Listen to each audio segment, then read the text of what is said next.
প্রয়োজন নাই। অনেক প্রতিপাদন আছে, তোমাদের এইচএসসি পরীক্ষা শেষ, তোমরা আর পরীক্ষা দিবা না এখন, সো আমাদের প্রতিপাদন বোঝারও প্রয়োজন নাই, আমরা খালি সমীকরণ শিখবো, ঠিক আছে। তারপরের পেজে গেলে দেখবা বল ধ্রুবক টপিকটা আছে। তো বল ধ্রুবক টপিকটা আসলে অন্যান্য অনেক চ্যাপ্টারে পাবা, তারপরও চলো আমি একটু পড়াই দিই। তুমি খেয়াল করো, আমি যদি কোনো একটা স্প্রিং এর একটা দান্ডার মধ্যে একটা স্প্রিং লাগাই, মনে করো এটা একটা স্প্রিং, হ্যাঁ, আমি যদি স্প্রিংটাকে টান দিই, আমি আরেকটা জায়গায় দেখাই, আমি যদি স্প্রিংটাকে টান দিয়ে লম্বা করে ফেলি না, তাহলে আমাকে এক বিজ্ঞানী আবিষ্কার করছে এই যে স্প্রিং লম্বা করলাম, ছেড়ে দিলে কি সে তার আগের অবস্থায় ফিরে আসবে না? ছেড়ে দিলে কি সে তার আগের অবস্থায় ফিরে আসবে না বলতো? কারণ স্থিতিস্থাপকতার কারণে ফিরে আসবে। তাহলে এই যে ফিরে আসতেছে, আমি স্প্রিংটাকে এফ বল প্রয়োগ করলাম, এফ বল প্রয়োগ করার কারণে তার যদি এক্স সরণ হয়, বুঝো কিন্তু, তার মানে এফ বল প্রয়োগ করার কারণে, এফ বল প্রয়োগ করার কারণে এক্স পরিমাণ সরণ হইলে তারা যে একটা সম্পর্ক বের করতেছে, সম্পর্কটা হইতেছে যেই বলে তুমি টানবা ঠিক ততটুকুই সরণ হবে, অর্থাৎ ওই বলের সাথে সরণের সম্পর্কটা হইতেছে সমানুপাতিক সম্পর্ক, ওই বলের সাথে সরণের সম্পর্কটা হইতেছে সমানুপাতিক সম্পর্ক, ঠিক আছে। এবং তাহলে বুদ্ধি করে বলো তো, যদি সমানুপাতিক সম্পর্ক একটা ধ্রুবক আসবে, তাহলে এফ ইজ ইকুয়াল টু কি হবে? কে এক্স হবে। এই কে টাকে বলা হয় বল ধ্রুবক, কারণ তুমি যে বলটা টানছো সেটার ধ্রুবক বল ধ্রুবক। তাহলে বল ধ্রুবকের মান যদি বের করতে চাও, তাহলে কি হবে? এফ বাই এক্স হবে। তাহলে তার যদি প্রশ্ন করা হয় বল ধ্রুবক এর সমীকরণ কোনটা, বল ধ্রুবকের একক মাত্রা কোনটা, বুদ্ধি করে বলো তো একক কি হবে? একক উপরে বল, নিচে হলো সরণ, তাহলে নিউটন পার মিটার হবে, তাই না? নিউটন পার মিটার হবে। আর তুমি খেয়াল করো তো যে মাত্রা কি হবে? মাত্রা হবে এই দেখো এম টি ইনভার্স টু। এখানে এগুলা অন্যান্য চ্যাপ্টারে তুমি পড়বা, আমি এটা এখানে দেখাইতাম না, বাট তারপরেও দেখাই দিলাম। বল ধ্রুবক একটা টপিক, স্প্রিং এর সমবায় পড়া কোনো প্রয়োজন নাই, খালি মনে রাখতে পারো স্প্রিং এর দুই ধরনের সমবায় আছে, দ্যাটস ইট। দুই ধরনের সমবায় আছে, এবং তোমার যদি পড়তে বেশি মন চায় এটাকে রিডিং দিতে পারো, বাট কখনো পরীক্ষায় আসে নাই। জাস্ট মনে রাখবা দুই ধরনের সমবায় আছে, সমবায় গুলার জাস্ট নাম শিখবা, দ্যাটস ইট। হ্যাঁ, সমবায় গুলোর নাম শিখবা, আর ভিতরে পড়া কোনো দরকার নাই। আর স্প্রিং এর শক্তি হইতেছে half of x square, just এতটুকুই। এখানে অনেক ইতিহাস আছে, ইতিহাস পড়বা না, জাস্ট লাস্ট লাইন গুলা পড়বা যে কোন সমীকরণ বের করা হয়েছে। এই ধরনের ম্যাথ পরীক্ষায় আসবে না, এই চ্যাপ্টার থেকে কোনো ম্যাথই পরীক্ষায় আসবে না, আমি একটু পরে এটা বলবো। তার আগে বলো তো, এখন কি তোমরা সবাই ঘুমাই যাও নাই তো? না, জেগে আছো তো? জেগে আছো না সবাই? ইনশাল্লাহ জেগে আছো, আচ্ছা ফাইন। আচ্ছা, তোমাদের ক্লাস মানে পড়া বুঝতেছো তো? না, ইনশাল্লাহ বোঝা বোঝা যাচ্ছে না? আমি তোমাকে একটা মন খারাপ করার মতো ইনফরমেশন দিই, হ্যাঁ। এই চ্যাপ্টার থেকে মেডিকেল অ্যাডমিশন টেস্টে এখন পর্যন্ত, এখন অব্দি কখনোই কোনো ম্যাথ আসে নাই। তোমাদেরকে অনেক মন খারাপ হয়ে গেল না? মানে অনেক খারাপ লাগতেছে না? আচ্ছা, একজন বলছেন না, দেখো একবার আসছিল, কিন্তু তোমরা তখনো জন্ম হয়েছে কোনো শিওর না, 1997 সালে আসছিল। তোমরা কি কখনো জন্ম হয়েছিলা? আচ্ছা, তোমাদের জন্মের আগে যে প্রশ্ন আসছে তখন ক্যালকুলেটর ছিল, এখন ক্যালকুলেটর কিন্তু পরীক্ষা ব্যবহার করা যায় না, সো এই চ্যাপ্টার থেকে ম্যাথ দিবেও না। তারপরেও আমরা কিছু ম্যাথ করব অন্য একটা কারণে, বাট সেটা বলে দিব যে কোন ম্যাথ করতে হবে, বাট ইউজুয়ালি এখান থেকে ম্যাথ দিবে না। আমি আরেকটা কথা তোমাদেরকে মনে করাইতে চাই, একজন বলছে আম্মু আব্বুর বিয়েই হয় নাই। বাপ রে বাপ, তোমার নামটা কি আমাকে একটু বললো তো?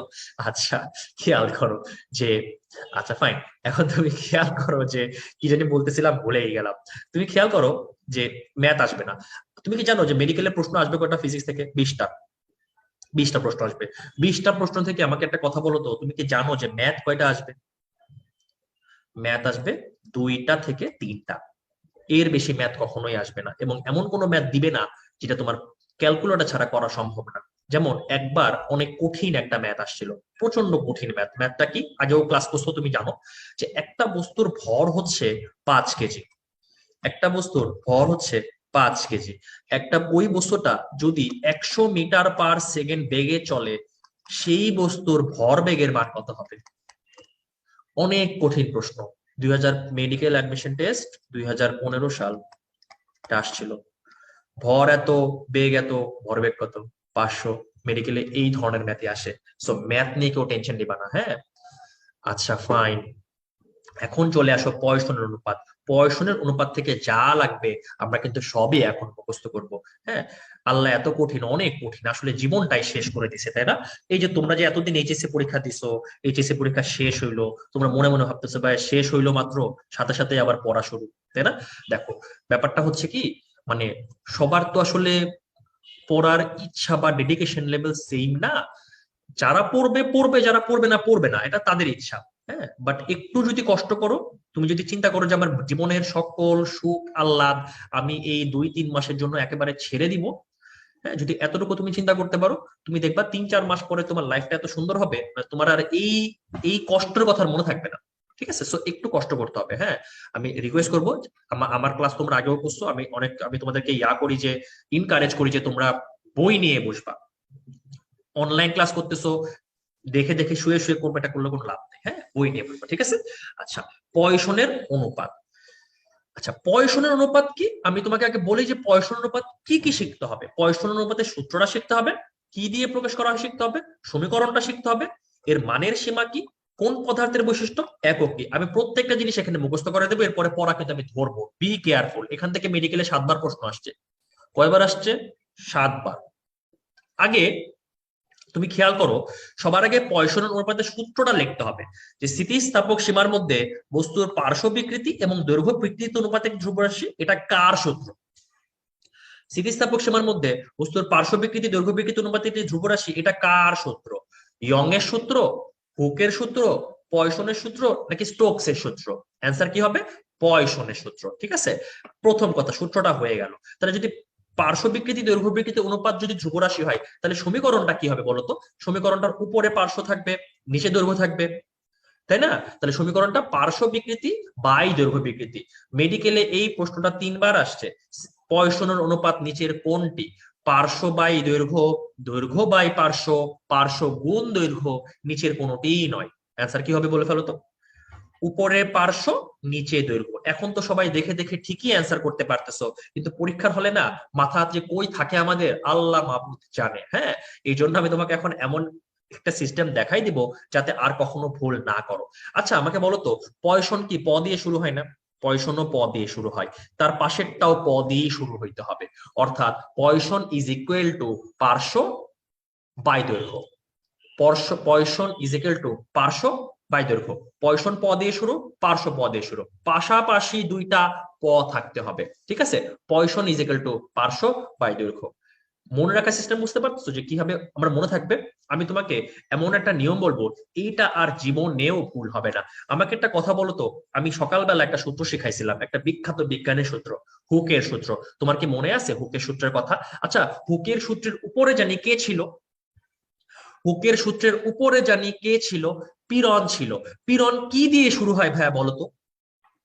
পীড়ন প দিয়ে শুরু হয় না? তার মানে এই চ্যাপ্টারের যত সূত্র আছে প্রত্যেকটা সূত্রের উপরে প দিয়ে শুরু হবে, শেষ কথা। আচ্ছা, তাইলে কি এখন আর জীবনে ভুল হবে? ভাইয়া বলছে প উপরেই থাকবে, প মহান, তাহলে কি আর জীবনে ভুল হবে? কখনোই ভুল হবে না। তাহলে পয়সন ইজ ইকুয়াল টু পার্শ্ব বাই দৈর্ঘ্য, নট দৈর্ঘ্য বাই পার্শ্ব। ঠিক আছে। আচ্ছা, তুমি খেয়াল করো তো, পয়সনকে কি দিয়ে প্রকাশ করা হয়েছে? পয়সনকে সিগমা দিয়ে প্রকাশ করা হয়েছে। কি দিয়ে প্রকাশ করা হয়েছে? সিগমা দিয়ে প্রকাশ করা হয়েছে। এটাও কিন্তু লাগবে। পয়সনের অনুপাত কোন পদার্থের বৈশিষ্ট্য দেখো তো ভাইয়া, বুদ্ধি করে বলো তো। তুমি বিকৃতি ঘটাবা, আবার আগের পাশেও বিকৃতি ঘটবে, লম্বালম্বিও বিকৃতি ঘটবে। এটা কি তরলে সম্ভব? এটা কি বায়বীয় সম্ভব? এটা শুধুমাত্র কঠিন পদার্থেরই সম্ভব, কঠিন পদার্থের বৈশিষ্ট্য। ঠিক আছে। এবং এদের মানের সীমাটা কত থেকে কত পর্যন্ত? এর মানের অনুপাত হচ্ছে -1 থেকে হাফ এর মধ্যবর্তী, অর্থাৎ এই রেঞ্জটা -1 থেকে হাফ। ঠিক আছে। এখন তোমাকে মেডিকেলে প্রশ্ন করবে, এরকম প্রশ্ন করবে যে নিচের কোনটা পয়সনের অনুপাতের মান হওয়া সম্ভব না? নিচের কোনটা পয়সনের অনুপাতের মান হওয়া সম্ভব না দিয়ে প্রশ্ন করবে। তাহলে কত থেকে কতের মধ্যে? -1 থেকে হাফের মধ্যে মান আমরা যদি শিখে থাকি, তাহলে যদি প্রশ্ন করে নিচের কোনটা পয়সনের মান হওয়া সম্ভব না, 0.3, 0.4, 0.2 আর 1, অ্যান্সার কি হবে বলে ফেলো তো? 1। কারণ পয়সন অনুপাতের মান এই রেঞ্জের মধ্যেই থাকতে হবে। ঠিক আছে, পয়সনের মানটা এই মেডিকেলের প্রশ্ন এরকম প্যাটার্নে আসবে। আরেকটা বাংলায় আরেকটা রেঞ্জ আছে, দেখো পয়সন অনুপাতের মান কত থেকে কতর মধ্যে? 0.2 থেকে 0.4 এর মধ্যে অ্যাকচুয়ালি হয়ে থাকে। দুইটাই মুখস্থ রাখবা। কিন্তু এই 0.2, 0.4 তোমাকে যদি মেডিকেলের প্রশ্ন করে পয়সনের অনুপাতের মান নিচের কোনটি, যদি প্রশ্ন করে পয়সন অনুপাতের মান নিচের কোনটি, দেখো অপশন গুলো এরকমই, 0.2, 0.3, 0.4, 0.1, তখন অ্যান্সার কোনটা দিবা বলতো? মারবো, একজন দিছে 0.1। কেন 0.1 বলতেছো? পয়সন অনুপাতের মান যদি নিচের কোনটি জিজ্ঞেস করে, মান তো 0.2 থেকে 0.4 এর মধ্যে না, তা যদি কত অ্যান্সার বাইর করতে বলে তখন মান দিবা হইতেছে এই দুইটার মাঝখানে এভারেজ যে মানটা সেটা দিবা 0.3, কারণ তপন স্যারের বইতে ডিরেক্টলি লেখা আছে যে এর মান 0.3 হবে। কথা বুঝতে পারছো? তপন স্যারের বইতে ডিরেক্টলি দেয়া আছে 0.3। হ্যাঁ, তাহলে আমি এখন পড়া ধরবো, সবাই চলে আসো। আমি কি এখন তোমাদেরকে পড়া ধরতে পারি? না দেখে দেখে বলো। সূত্রটা জানি কি ছিল? একজন বলছে বুঝে নাই। আচ্ছা, বুঝো নাই সঞ্জিতা। আচ্ছা, তুমি খেয়াল করো এখানে কি দেয়া আছে, পয়সনের অনুপাতের মান কত থেকে কতর মধ্যে। দেখো তো লাইনটা খেয়াল করো তো, 0.2 থেকে 0.4 এর মধ্যে মানটা দেয়া আছে না?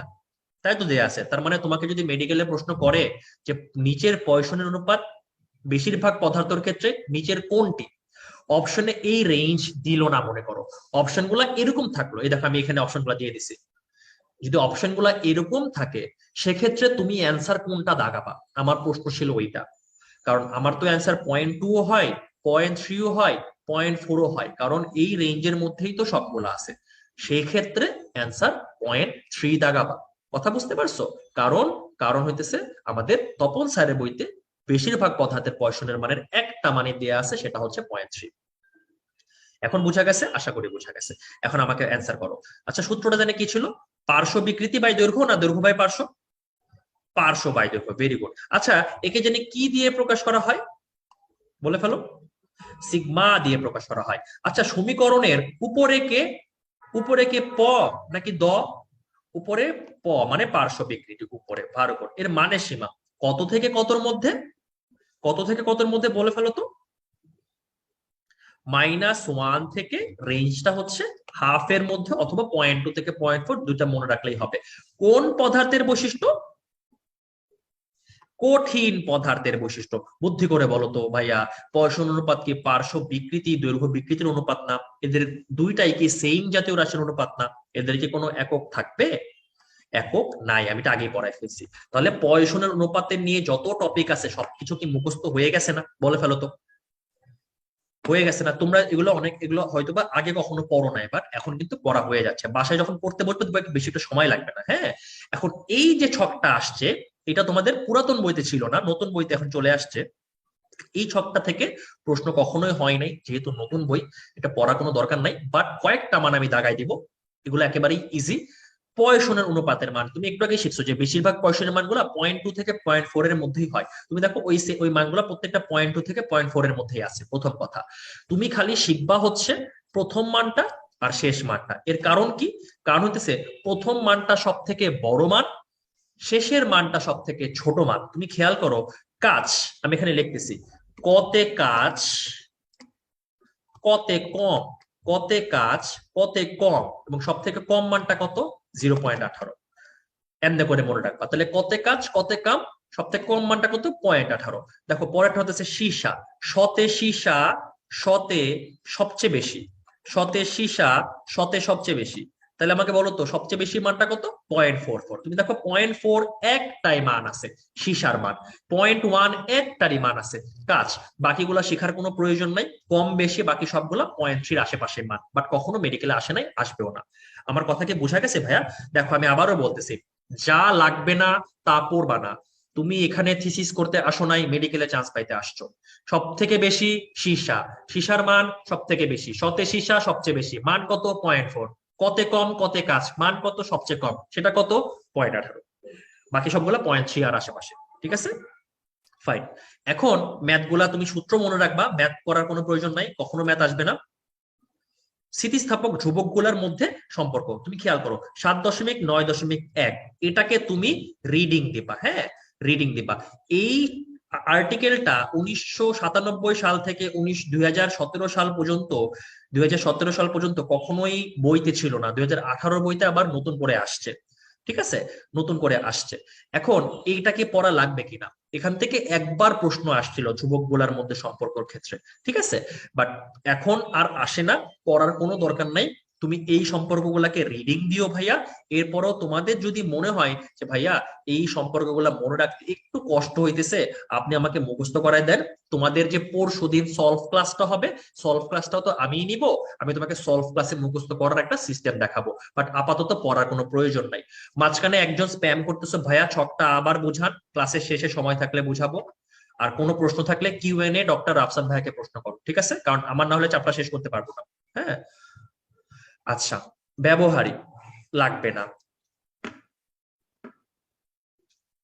লাগবে না। এরপরে হতেছে 7.11 প্রবাহীর প্রবাহ। জাস্ট সংজ্ঞাটা শিখবা। আমরা জানি প্রবাহী দুই রকমের, একটা তরল প্রবাহী, একটা হচ্ছে বায়বীয় প্রবাহী। তাহলে এক স্থান থেকে অন্য স্থানে গমন করলে তাকে প্রবাহী বলা হয়। এবং এই আর্টিকেলটার মধ্যেই আদর্শ প্রবাহীর কিছু বৈশিষ্ট্য দেয়া আছে। তুমি খেয়াল করো, এই যে পাশে লেখা আছে, যদি অসংনম্য হয় আর যদি কোনো সান্দ্রতা না থাকে, ঠিক আছে, অসংনমত হয় যদি সন্ধ্যা থাকে তাকে আদর্শ প্রবাহী বলে। আর কোনো কিছু পড়ার দরকার নাই। এটাকে কেমনে করে মনে রাখবা? আমাকে একটা কথা বলো তো, আদর্শ প্রবাহী কি মানে ইজিলি চলতে পারার কথা নাকি আটকে আটকে চলার কথা? মানে খুব স্মুথলি চলার কথা না আদর্শ পরিবাহীটা? একদম ইজিলি। তাহলে তোমরা নিশ্চয়ই জানো যে কঠিন পদার্থের ক্ষেত্রে যেটা ঘর্ষণ, প্রবাহীর ক্ষেত্রে তার নাম হচ্ছে সান্দ্রতা। তোমরা কি নাম শুনছো কেন আমি জানি না, মনে রাখবা কঠিন পদার্থের মধ্যে যে বাধাটা দেয় হাঁটা চলা করতে গেলে তাকে বলা হয় সান্দ্রতা, সরি ঘর্ষণ। কিন্তু যদি সেই জিনিসটাই তরলের মধ্যেও যে ঘষাঘষি করতে গেলে যে বাধাটা পাবে তাকে বলা হয় সান্দ্রতা। তাহলে বুদ্ধি করে বলো তো, সান্দ্রতা যদি কম হয় তাহলে কি সেটা আদর্শ হবে, না সান্দ্রতা যদি বেশি হয় তাহলে সেটা আদর্শ হবে? ডেফিনেটলি এই দেখো, সান্দ্রতা কম বা না থাকলে তাকে আদর্শ প্রবাহী বলে। এখন দেখো প্রবাহীর প্রকারভেদ দেয়া আছে, এটাতে রিডিং দিবা, এখান থেকে সংজ্ঞাগুলা পড়বা, আমি তোমাকে এখনই পড়াই দিচ্ছি। তুমি খেয়াল করো, সমপ্রবাহ, অসম, স্থির, অস্থির। আমাকে একটা কথা বলো তো, এগুলা কি নামের সাথে সংজ্ঞার মিল আছে না? দেখো, সর্বক্ষণ যদি ধ্রুব থাকে সম বলে, সর্বক্ষণ না থাকলে অসম বলবে। এটা কি কঠিন কিছু? আবার দেখো, সর্বত্র যদি সমান থাকে স্থির বলে, সর্বত্র না থাকলে অস্থির বলে। তোমাদের প্যাচ লাগবে কোথায় জানো? তোমাদের প্যাচ লাগবে সমপ্রবাহের সংজ্ঞার সাথে স্থির প্রবাহের সংজ্ঞায়। কারণ দুইটার ক্ষেত্রেই বেগ সমান থাকে। তুমি খেয়াল করো, দুইটার ক্ষেত্রেই বেগ সমান থাকে। কিন্তু সমপ্রবাহের ক্ষেত্রে সর্বক্ষণ, তুমি খেয়াল করো, সমপ্রবাহের ক্ষেত্রে সর্বক্ষণ আর স্থির প্রবাহের ক্ষেত্রে সর্বত্র। আমাকে একটা কথা বলো তো, সম মানে কি? সম মানে কি সময় না? আমি কি সমকে সময় বলতে পারি না? তাহলে আমি যদি প্রশ্ন করি, সব সময়, সব সময় যদি বেগ ধ্রুব থাকে তাকে বলা হয় সমপ্রবাহ। সব সব আর সর্বত্র মানে সব স্থানে, সব স্থানে যদি ধ্রুব থাকে সেটা হইতেছে স্থির প্রবাহ। তা আমাকে এখন অ্যান্সার করতে ভাইয়া, যদি সব সময় প্রবাহীর বেগ ধ্রুব থাকে তাকে কি প্রবাহ বলবে? সমপ্রবাহ। সব সময় যদি প্রবাহীর বেগ ধ্রুব না থাকে তাকে কি বলবো? অসম। এটা কিন্তু সব সময় বলছি। আচ্ছা বলো তো, সবখানে বা সর্বত্র যদি বেগ সমান থাকে সেটা স্থির, সর্বত্র যদি বেগ সমান না থাকে সেটা কি? অস্থির। এইগুলা রিডিং দিলে পারবা, আমি জাস্ট তাও বলে দিলাম। হ্যাঁ, একজন বলছে ভাইয়া একটু ব্রেক দিলে ভালো হইতো। দেখো, একটা ক্লাস 2-2.5 ঘন্টা হয়, আমি যদি ক্লাসটাকে ব্রেক দিই ক্লাসটা 4-5 ঘন্টা হয়ে যাবে, ঠিক আছে? তোমার যদি একটু রেস্ট নিতে ইচ্ছা করে তুমি রেস্ট নাও, পরবর্তীতে রেকর্ডিং দেখে নিও, এছাড়া আমার কিছু বলার নাই। তারপরও যদি সময় থাকে রেস্ট দিব না। পড়ার একটা ফ্লোর মাঝখানে যদি রেস্ট চাও তুমি ক্লাস নিজে পড়ে দেখে নিও। এই ধরনের কথা আমাকে বলবা না, হ্যাঁ? আমাকে বইলো না, কিউএনএ টিচারকে বলো, উনি তোমাকে কি বলবে শুনে নিও। খেয়াল করো, এই ধারারেখ প্রবাহ অনেক ইতিহাস দেয়া আছে। এই যে ইতিহাস দেয়া আছে তুমি খেয়াল করো, চ্যাপ্টারটা ভাই অনেক বড়। আমি তোমাকে এই চ্যাপ্টারটা চাইলে 20 মিনিটেও শেষ করতে পারতাম। বাট আমি তোমাকে এমন করে পড়াচ্ছি যে তোমার পড়াটা এখানে মুখস্থ হয়ে যায়, যাতে আর বেশিক্ষণ না লাগে পড়তে। তোমার যদি মনে হয় যে ভাইয়া তাড়াতাড়ি ক্লাসটা শেষ করাই দেন, আমি সেক্ষেত্রে তাড়াতাড়ি পড়াইতে পারবো, 20 মিনিটও লাগবে না ভাইয়া। তুমি বললো আমি এমনি পড়াবো, তোমরা যদি রাজি থাকো আমি এভাবেই পড়াবো, কোনো সমস্যা নাই। হ্যাঁ, আচ্ছা, ধারারেখ প্রবাহের ক্ষেত্রে এগুলা পড়ার কোনো প্রয়োজন নাই, দরকার নাই। এখান থেকে একটা ইম্পর্টেন্ট জিনিস খালি লাগবে, তার নিচে খালি তাকালে দেখবা, দেখো লেখা আছে ধারারেখ প্রবাহের বৈশিষ্ট্য, কয়েকটা পয়েন্ট দিয়ে আছে। এখান থেকে টিএফ মানে সত্য মিথ্যা টাইপ প্রশ্ন আসবে, টিএফ মানে ট্রু ফলস। তুমি খেয়াল করো, ধারারেখর কিছু বৈশিষ্ট্য দিয়ে আছে, বিক্ষিপ্ত প্রবাহ আছে। তার পরের পেজে দেখো বিক্ষিপ্তেরও কিছু বৈশিষ্ট্য দেয়া আছে। আমাকে বলো তো ধারারেখ আর বিক্ষিপ্ত একটা আরেকটার অপোজিট টার্ম, আমরা কি দুই পাশকেই শিখবো নাকি এক পাশকে শিখবো? বলে ফেলো তো, আমরা কি দুই পাশকে শিখবো নাকি এক পাশকে শিখবো? কারণ এক পাশ মুখস্থ করলে অপর পাশ আমরা সত্য মিথ্যা অ্যান্সার করতে পারি। আমরা শিখবো হচ্ছে বিক্ষিপ্ত প্রবাহের বৈশিষ্ট্যগুলা। কারণ ওই যে বললাম প্রশ্ন আসবে সত্য মিথ্যা, নিচের কোনটা বিক্ষিপ্তের বৈশিষ্ট্য নয় অথবা নিচের কোনটা ধারারেখার বৈশিষ্ট্য নয়, এই ধরনের প্রশ্ন আসবে। আচ্ছা আমাকে এখন বলো তো ভাইয়া, যে বিক্ষিপ্ত আর ধারারেখার মধ্যে তোমার কাছে কোন শব্দটাকে নেগেটিভ নেগেটিভ মনে হয়? মানে একটু নেগেটিভ নেগেটিভ লাগে। বিক্ষিপ্ত ধারারেখার মধ্যে কোনটাকে খারাপ লাগে? বিক্ষিপ্তকে একটু খারাপ খারাপ লাগে না শুনতে? তুমি খেয়াল করো বিক্ষিপ্তের প্রত্যেকটা বৈশিষ্ট্যই নেগেটিভ নেগেটিভ। তুমি খেয়াল করো পরস্পর সমান্তরাল হয় না। তারপরে দেখো বেগ বিভিন্ন। বেগ বিভিন্ন মানে কি? বেগ এক না, বেগ এক না। তারপরে দেখো ঘূর্ণিপাক। ঘূর্ণিপাক বা ঘূর্ণিঝড় কি ভালো না খারাপ বলতো? অবশ্যই খারাপ। তারপর পরেরটা দেখো অশান্ত, তার মানে খারাপ। প্রত্যেকটা বৈশিষ্ট্যই নেগেটিভ বৈশিষ্ট্য। তুমি এটাকে মনে রাখবা কিভাবে? যে ভাইয়া বলছে বিক্ষিপ্ত মানেই নেগেটিভ, তার মানে যদি প্রশ্ন করে নিচের কোনটা বিক্ষিপ্তের বৈশিষ্ট্য না, অপশনে যদি কোনো একটা পজিটিভ পাও সেটাই হবে অ্যান্সার। তাহলে কি ভাইয়া এটা মুখস্থ করার কোনো প্রয়োজন আছে বলতো? তাহলে নেগেটিভ মনে রাখলেই আমার বিক্ষিপ্ত হয়ে গেল। কিন্তু ক্লাসে কিছু পাকনা পোলাপান থাকে যে যাদের এটা আসলে পড়তে ইচ্ছা করে না, যে ভাইয়া বলছে এক পাশ পড়তে, আমি এক পাশ পড়বো না, আমি দুই পাশে পড়বো। তো যারা এই ধারারেখার বিক্ষিপ্ত দুই পাশকেই পড়তে যাবা তারা একটা পাকটা প্যাচের মধ্যে পড়বা। প্যাচটা কি চলো একটু ধারারেখার মধ্যে দেখায় আসি। দেখো ধারারেখার যে বৈশিষ্ট্য দেয়া আছে সেই বৈশিষ্ট্যের 2 নম্বর পয়েন্টটা খেয়াল করো তো, এখানেও একটা না আছে না? তুমি বলতে পারো ভাইয়া এখানেও তো না আছে, তাহলে কি আপনার কথা তো মিললো না ভাইয়া, আপনি বলছেন যে না মানে বিক্ষিপ্ত কিন্তু আমি তো ধারারেখার মধ্যে না পাইলাম, তাহলে মনে হয় আপনার কথা সঠিক না। কিন্তু না, তুমি পুরো লাইনটা বলো তো ভাইয়া কি লেখা আছে? কণাগুলোর গতিরেখা পরস্পরকে ছেদ করতে পারে না, তাই না? এখানে দুটো চিত্র খেয়াল করো তো ভাইয়া, যদি দুইটা কণার গতিপথ পরস্পরকে ছেদ না করে তাহলে কি তারা সমান্তরাল থাকবে না? বুঝো তো, তারা ছেদ করে নাই। এই ছেদ না করা ভালো না ছেদ করে হিজিবিজি হয়ে গেলে ভালো? বলতো কোনটা ভালো লাগতেছে দেখতে? ছেদ না করলেই ভালো না? তাহলে এই যে ছেদ না করলে ভালো, এই নাক দিয়ে কি আসলে না বুঝাইছে নাকি পজিটিভ কিছু বুঝাইছে? তার মানে আসলে এই না না না, এটা একটা পজিটিভ কিছু। হ্যাঁ, প্রথম কথা আমরা তো এটা পড়বই না, বাট তারপরেও কেউ যদি না দেখো, কনফিউশনে যদি না ভুগো, এই জন্য আমি এটা দেখাইলাম। তুমি মনে রাখবা ধারারেখ আর বিক্ষিপ্তের মধ্যে যে কোনো একটার বৈশিষ্ট্য প্রত্যেকটাই নেগেটিভ।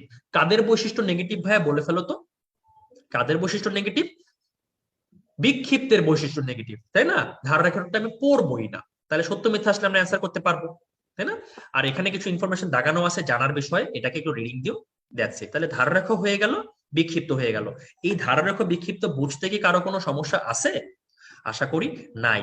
এরপরে আমরা চলে যাব প্রান্তিক বেগ। প্রান্তিক বেগ থেকে কিছু পড়ার দরকার নাই, তুমি এই বেগের জাস্ট সংজ্ঞাটাকে এই জায়গাতে রিডিং মারতে পারো, সংজ্ঞাটা ইম্পর্টেন্ট না। হ্যাঁ, জাস্ট একটা জিনিস লাইনটা দেখাতে পারো যে এই প্রান্তিক বেগের সময় নিট ত্বরণটা শূন্য হয়। এটা কখনো আসবে না। আসবে কোনটা জানো? মানে অনেকের অনেক কনসেপ্ট বুঝতে ইচ্ছা জাগে যে ভাইয়া আমার তো এটা শর্ট সিলেবাসে ছিল না, আমি এটা বুঝতে পারতেছি না। তোমাদের যদি বুঝতে ইচ্ছা করে কোনো কিছু তুমি মানে বইলো, আলাদাভাবে ক্লাসের শেষে আমি তোমাকে বুঝাবো।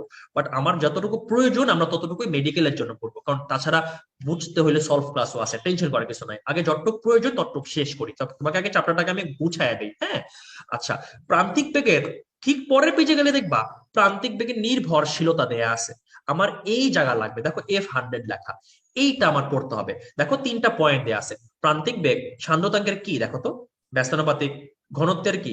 সমানুপাতিক। এবং ব্যাসার্ধের কি? বর্গের সমানুপাতিক। তাহলে তুমি আমাকে বলো তো, তোমাকে মেডিকেল প্রশ্ন করতে পারে না যে প্রান্তিক বেগ সান্দ্রতাঙ্কের কি, তারপর প্রান্তিক বেগ বস্তুর ঘনত্বের কি, এই ধরনের প্রশ্ন আসতে পারে। ঠিক আছে? তাহলে আমাদের ফিজিক্স বইতে তো কোটি কোটি সম্পর্ক আছে, যে কার সাথে কার সম্পর্ক কি। তাহলে কি আমরা সবগুলাই মুখস্থ করব? সবগুলো তো মুখস্থ করে মনে রাখা সম্ভব না। মনে রাখবা, এই জন্য এই ধরনের সম্পর্কগুলাকে মনে রাখতে হয় তার সূত্রটা দিয়ে। তোমরা সবাই তোমাদের বইয়ের পাশে এই জায়গাটার মধ্যে একটা সূত্র লিখবা। সূত্রটা হইতেছে, আমি তোমাকে স্লাইডে দেখাই, এই যে এই সূত্রটা, হ্যাঁ, যে V is equal to 2r square, দেখো V is equal to 2r square rho minus sigma into g divided by 9 eta. এটা তোমার দেখতে অনেক কঠিন লাগতেছে, বাট এটা একেবারেই কঠিন না, আমি সহজ করে দিচ্ছি। আগে সূত্রটা তুলে ফেলো। তোমরা যারা এই চ্যাপ্টারটা আগে কখনো পড়ো নাই, তারা এই সূত্রটা দেখো নাই, বাট পড়লে অবশ্যই দেখছো। হ্যাঁ, 2r square rho minus sigma into g divided by 9 eta. আগে সূত্রটা লেখো। তোমাকে সূত্র মুখস্থের কোনো প্রয়োজন নাই, তুমি খালি মনে রাখবা উপরে কি কি ছিল, নিচে কি কি ছিল। একটু বুদ্ধি করে দেখো তো ভাইয়া, এখানে আর মানে কি, ব্যাসার্ধ না? আর মানে কি, ব্যাসার্ধ না? বলতো রো মানে কি? রো মানে কি? রো মানে ঘনত্ব। কেউ কি বলতে পারবা ইটা মানে কি? ইটা মানে কি? কেউ কি বলতে পারবে ইটা মানে কি? ইটা মানে হইতেছে সান্দ্রতা গুণাঙ্ক। একটু দেখায় আসে তোমাকে। এই দেখো, সান্দ্রতা গুণাঙ্কের ব্যস্তানুপাতিক না, ইটা দিয়ে সান্দ্রতা গুণাঙ্ককে প্রকাশ করা হয়। একজন বলছে দক্ষতা, দক্ষতা হইতেছে সেই কাজ ক্ষমতা শক্তির কর্মদক্ষতা, সেটা ডিফারেন্ট জিনিস ভাইয়া। কিন্তু এখানে সান্দ্রতা গুণাঙ্ককে ইটা দিয়ে প্রকাশ করা হচ্ছে, ঠিক আছে? তো তুমি খেয়াল করো তো, তুমি না দেখে দেখেই বলো তো ভাইয়া, প্রান্তিক বেগ সান্দ্রতা গুণাঙ্কের কিরকম সম্পর্ক বলো তো? সমানুপাতিক নাকি ব্যস্তানুপাতিক? প্রান্তিক বেগ ব্যস্তানুপাতিক। আচ্ছা বলো তো, প্রান্তিক বেগ ব্যাসার্ধের কি? বর্গের সমানুপাতিক। সমানুপাতিক না, বর্গের সমানুপাতিক। আচ্ছা বলো তো, প্রান্তিক বেগ ঘনত্বের কি? সমানুপাতিক। তাহলে আমাকে একটা কথা বলো তো, তিনটা লাইন মুখস্থ করা সোজা নাকি একটা সূত্র মুখস্থ করা সোজা? অবশ্যই একটা সূত্র মুখস্থ করা সোজা। সূত্রটা কি? এখানে আবার লিখে ফেলি, যে V is equal to 2 into 2r square rho minus sigma into g divided by 9 eta. এটা তোমাদের বইতেই আছে। তাহলে এই সূত্রটা পাশে লিখে ফেলবা। সূত্রটা পড়লেই তুমি এই সূত্রের সাথে আরেকটা সূত্রের মিল আছে, তোমাকে আমি মিলাই মিলাই পড়াই দিব, একেবারেই কঠিন লাগবে না। তুমি খেয়াল করো, এখানে সান্দ্রতা শুরু হয়েছে না? সান্দ্রতা সহগ শুরু হয়েছে, এর পাশে একটা ফাঁকা জায়গা আছে না? এখানে তোমরা আরেকটা সূত্র লিখবা। সূত্রটা হইতেছে সংকট বেগের সূত্র। সংকট বেগ, অথবা এটাকে বলা হয় রেনল্ডের সূত্র, রেনল্ড ল। এটা দিয়ে সূত্রটা লিখবা। সংকট বেগ বা রেনল্ডের ল ইজ ইকুয়াল টু, আমি লিখি একটু, এখানে তোমার বইয়ের মধ্যে লিখে ফেলবা, is equal to V C proportional to eta divided by rho into r. V C proportional to eta divided by rho into r. আমাকে এখন একটা কথা বলো তো, আমি একটু পাশাপাশি দেখাই, এটা তো বই লিখলাম, পাশাপাশি একটু দেখাই চলো। তুমি একটু খেয়াল করো তো, তুমি কি এই দুই সূত্রের মধ্যে কোনো কি মিল পাও বলো তো? এই দুই সূত্রের মধ্যে কি কোনো মিল পাচ্ছ? কেউ কি বলতে পারবা মিলটা কি? কোনো কি মিল আছে? দেখো, একটা সূত্র কিন্তু একটা সূত্রের কমপ্লিটলি উল্টা। তুমি এখন সংকটের দিকে তাকাও তো, এই সংকট বেগের সাথে সান্দ্রতা গুণাঙ্কের সম্পর্কটা কি? সমানুপাতিক না? কিন্তু এই এখানে কি ছিল? ব্যস্তানুপাতিক ছিল। আবার তুমি দেখো তো, এখন আবার এই সাইডে তাকাও, সংকট বেগের সাথে ঘনত্বের সম্পর্কটা কি? ব্যস্তানুপাতিক না? ওখানে কি ছিল? সমানুপাতিক। আবার খেয়াল করো তো, সংকট বেগের সাথে ব্যাসার্ধের সম্পর্কটা ব্যস্তানুপাতিক, এখানে ছিল বর্গের সমানুপাতিক। তার মানে কি 99% কি ভাইয়া উল্টা না? তাহলে তুমি যদি যে কোনো এক পাশকে মুখস্থ করো, তাহলে তো তোমার 6টা সম্পর্কে মুখস্থ হয়ে যাবে না? বলো তো একটু। একজন বলতেছে এফবি তে ক্লাস শো করতেছে না। কেন এফবি তে ক্লাস শো করবে না? অবশ্যই শো করতেছে, আমার নিজের সামনেই তো আছে ভাইয়া। তুমি যদি ফেসবুকে 3A গ্রুপের হয়ে থাকো, তোমার তোমার গ্রুপে এটা পরে রেকর্ডিংটা পোস্ট করা হবে, কারণ একই সাথে দুই গ্রুপে তো লাইভে যাওয়া সম্ভব না, এই জন্য। হ্যাঁ, ফাইন। খেয়াল করো, তাহলে একটা একটা উল্টা না? তাহলে তুমি খেয়াল করো, অনেকে বলবা কি যে ভাইয়া আমি তো প্রান্তিক বেগের সূত্রটা, সংকট বেগের সূত্র, কোনটা আর এরটা, কোনটা আর এর সাথে স্কোয়ার হবে, কোনটায় আর এর সাথে স্কোয়ার হবে না, এটার মধ্যে প্যাচ লাগবে। আমাকে একটা কথা বলো তো, যে এই যে প্রান্তিক বেগ, প্রান্তিক বেগের সূত্রটা দেখতে বড় না সংকট বেগের সূত্রটা দেখতে বড়? বলো তো। প্রান্তিক বেগেরটা দেখতে বড়। যেহেতু প্রান্তিক বেগেরটা দেখতে বড়, এই জন্য এখানে আর স্কোয়ার হয়েছে। সংকটেরটা ছোট, এই জন্য শুধু আর হয়েছে। কথা বুঝছো? তাহলে আমাকে যে কোনো এক পাশ মুখস্থ করতে হবে। তুমি তোমার বইয়ের পাশে প্রান্তিক বেগের পাশে সংকট বেগটা লিখে ফেলবা, তাহলে দুটাকে কম্পেয়ার করে পড়তে তোমার জন্য ইজি হবে। এখন তুমি বলতে পারো যে ভাইয়া এই সংকট বেগ আপনি পাইলেন কই? তোমাদেরকে আমি 2-3টা পেজ উল্টায় দেখায় সেটা কোথায় আছে। আর্টিকেল 8.4 এর মধ্যে আছে, খেয়াল করো। এই যে আমি দেখায় আসি, তারপর আবার ব্যাক করবো না, একটু দেখায় আসি, না হলে পরে বুঝবা না। হ্যাঁ, এই দেখো 7.14, সরি 7.14 সংকট বেগের সূত্র। তুমি খেয়াল করো তো, সংকট বেগের সূত্রগুলো পড়ানো হয়ে গেছে না অলরেডি? তাহলে কি আমরা অলরেডি এই আর্টিকেলটা পড়ে ফেলছি না? বলতো। তাহলে আমাদের 7.14 একক পড়া হয়ে গেছে, তাহলে আমরা এটাও পড়ে ফেললাম, প্রান্তিক বেগও পড়ে ফেললাম। কঠিন লাগতেছে? একেবারে ইজি না? তাহলে দুইটা কঠিন কঠিন টপিক কিন্তু একবারে আমাদের পড়া শেষ। জাস্ট মনে রাখবে একটার একটার উল্টা, ঠিক আছে? আচ্ছা, একটার একটা উল্টা। তাহলে আমরা আবার সেখানে ফেরত আসি। এই দেখো সংকট বেগের পেজে ফেরত আসছি। এখন সংকট বেগ, রেনল্ডের ল। আচ্ছা, এখন আমাকে বলো তো তোমরা কি এই 7.13 সান্দ্রতা, তোমরা কি সান্দ্রতা মানে বুঝো? একটু আগে বললাম না সান্দ্রতা মানে কি? সান্দ্রতা মানে হইতেছে যে প্রবাহীতে যে বাধা দেয়। হ্যাঁ, ঘর্ষণ হচ্ছে কঠিন পদার্থের ক্ষেত্রে, আর সান্দ্রতা হইতেছে প্রবাহীর ক্ষেত্রে। তাহলে এটা একটা বিশেষ ধর্ম, এটা তরল বায়বীয় পদার্থের ক্ষেত্রে আছে। আচ্ছা, আমাকে একটা কথা বলো তো, তোমাদের ফিজিক্সের ফার্স্ট পেপারে ভৌত জগৎ যে চ্যাপ্টারটা আছে, মানে প্রথম চ্যাপ্টারটা, হ্যাঁ, সেটা কি ক্লাস হয়েছিল? মানে এটা তো আমি ক্লাস নেই, যেন জিজ্ঞেস করতেছি, ক্লাস হয়েছিল তোমাদের? আচ্ছা, সেটা ক্লাস হইলে তোমাদেরকে আমরা এই সান্দ্রতা নিয়ে আরো কিছু বুঝাবো। আগে আপাতত যতটুকু লাগে ততটুকু বুঝাই। খেয়াল করো সান্দ্রতা। এখন এই যে সান্দ্রতা, সান্দ্রতার নিচের দিকে তাকাবা, তো বয়ে নিয়ে আসি, সংজ্ঞাটা দেয়া আছে যে মনে রাখবা সান্দ্রতা মানে হইতেছে যে আপেক্ষিক স্তরে যে বাধা হয়। হ্যাঁ, বাধাই সান্দ্রতা। এবং এখান থেকে তোমাকে পড়তে হবে বিভিন্ন পদার্থের মধ্যে সান্দ্রতার যেই মানে রেঞ্জটা, যে কার সান্দ্রতা বেশি। তুমি নিজেই আমারে বলো তো, পানি কি বেশি আঠালো নাকি মধু বেশি আঠালো? সিম্পল, কোনটা বেশি আঠালো? মধু বেশি আঠালো। তার থেকেও কি বেশি আঠালো আলকাত্রা, না? তাই না? তাহলে আলকাত্রার সান্দ্রতা সব থেকে বেশি। এটাকে মনে রাখবা কিভাবে? এটাকে মনে রাখবা যে আতেল দুধ পানি খায়। হ্যাঁ, আতেল দুধ পানি খায়। তোমরা তো সবাই আতেল না? এক একটা আতেল বৈশা বৈশা ক্লাস করতেছো, মাত্র এইচএসসি পরীক্ষা শেষ হইলো, এরা আবার ক্লাস করতেছে। মানে এগুলারে কি যে করতে মন চায়, মাত্র শেষ হলো তারপরও ক্লাস করে।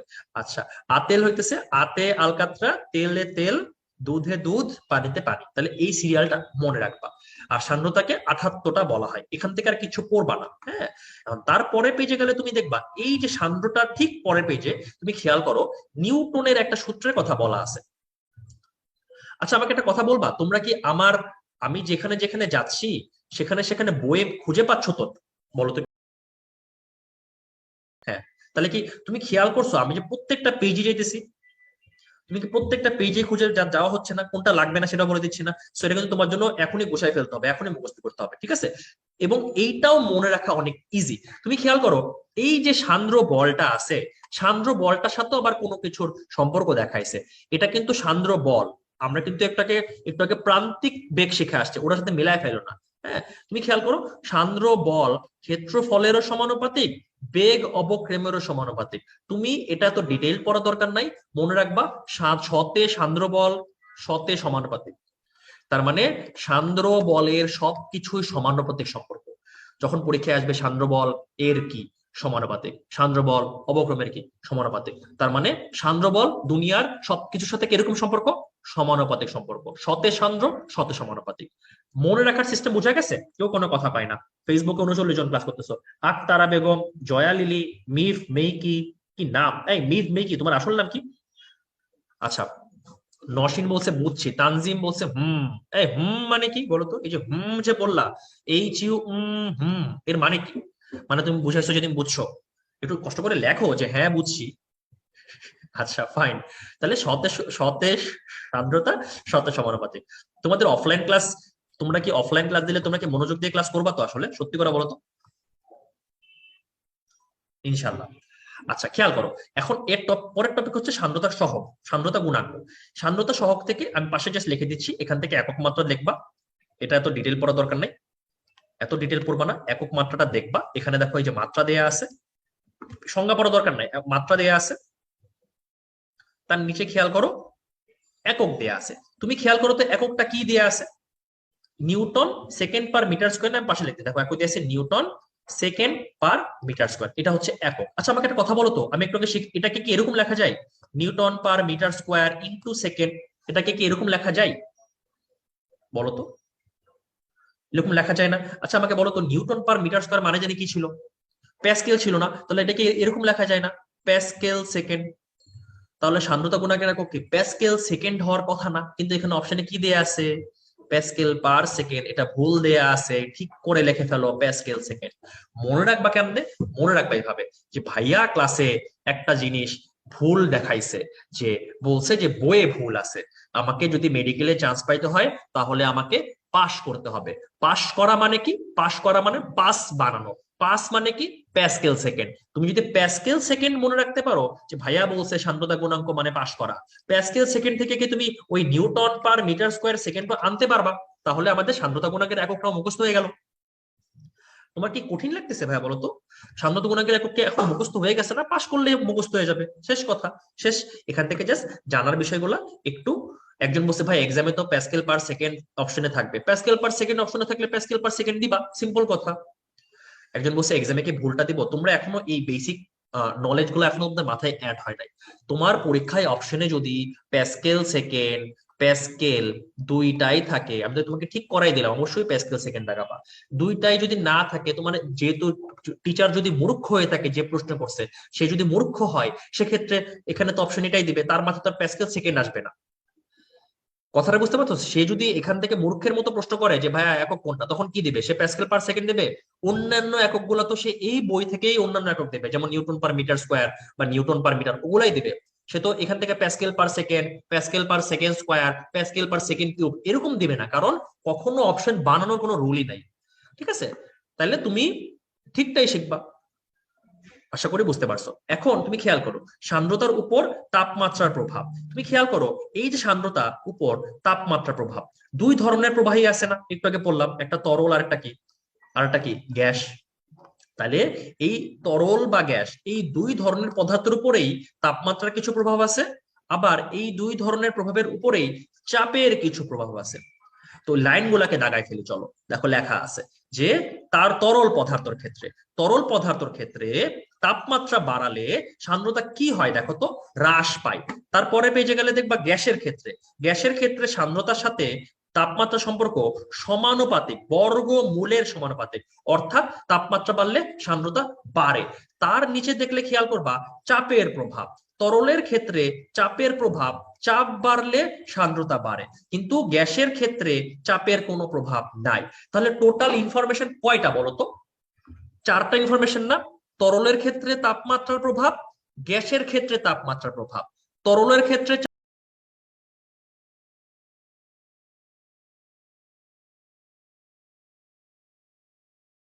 করো। এই দেখো লেখছি তরলের সান্দ্রতা, গ্যাসের সান্দ্রতা, তাপমাত্রা বাড়লে কি হবে, চাপ বাড়লে কি হবে। তুমি চারটা বক্সে খেয়াল করে দেখো তো ভাইয়া, এর মধ্যে যে কোনো দুইটা বক্সে কি সিমিলার সিমিলার জিনিস দেয়া আছে না? এই দেখো বাড়ে, বাড়ে, দুইটাই সেম না।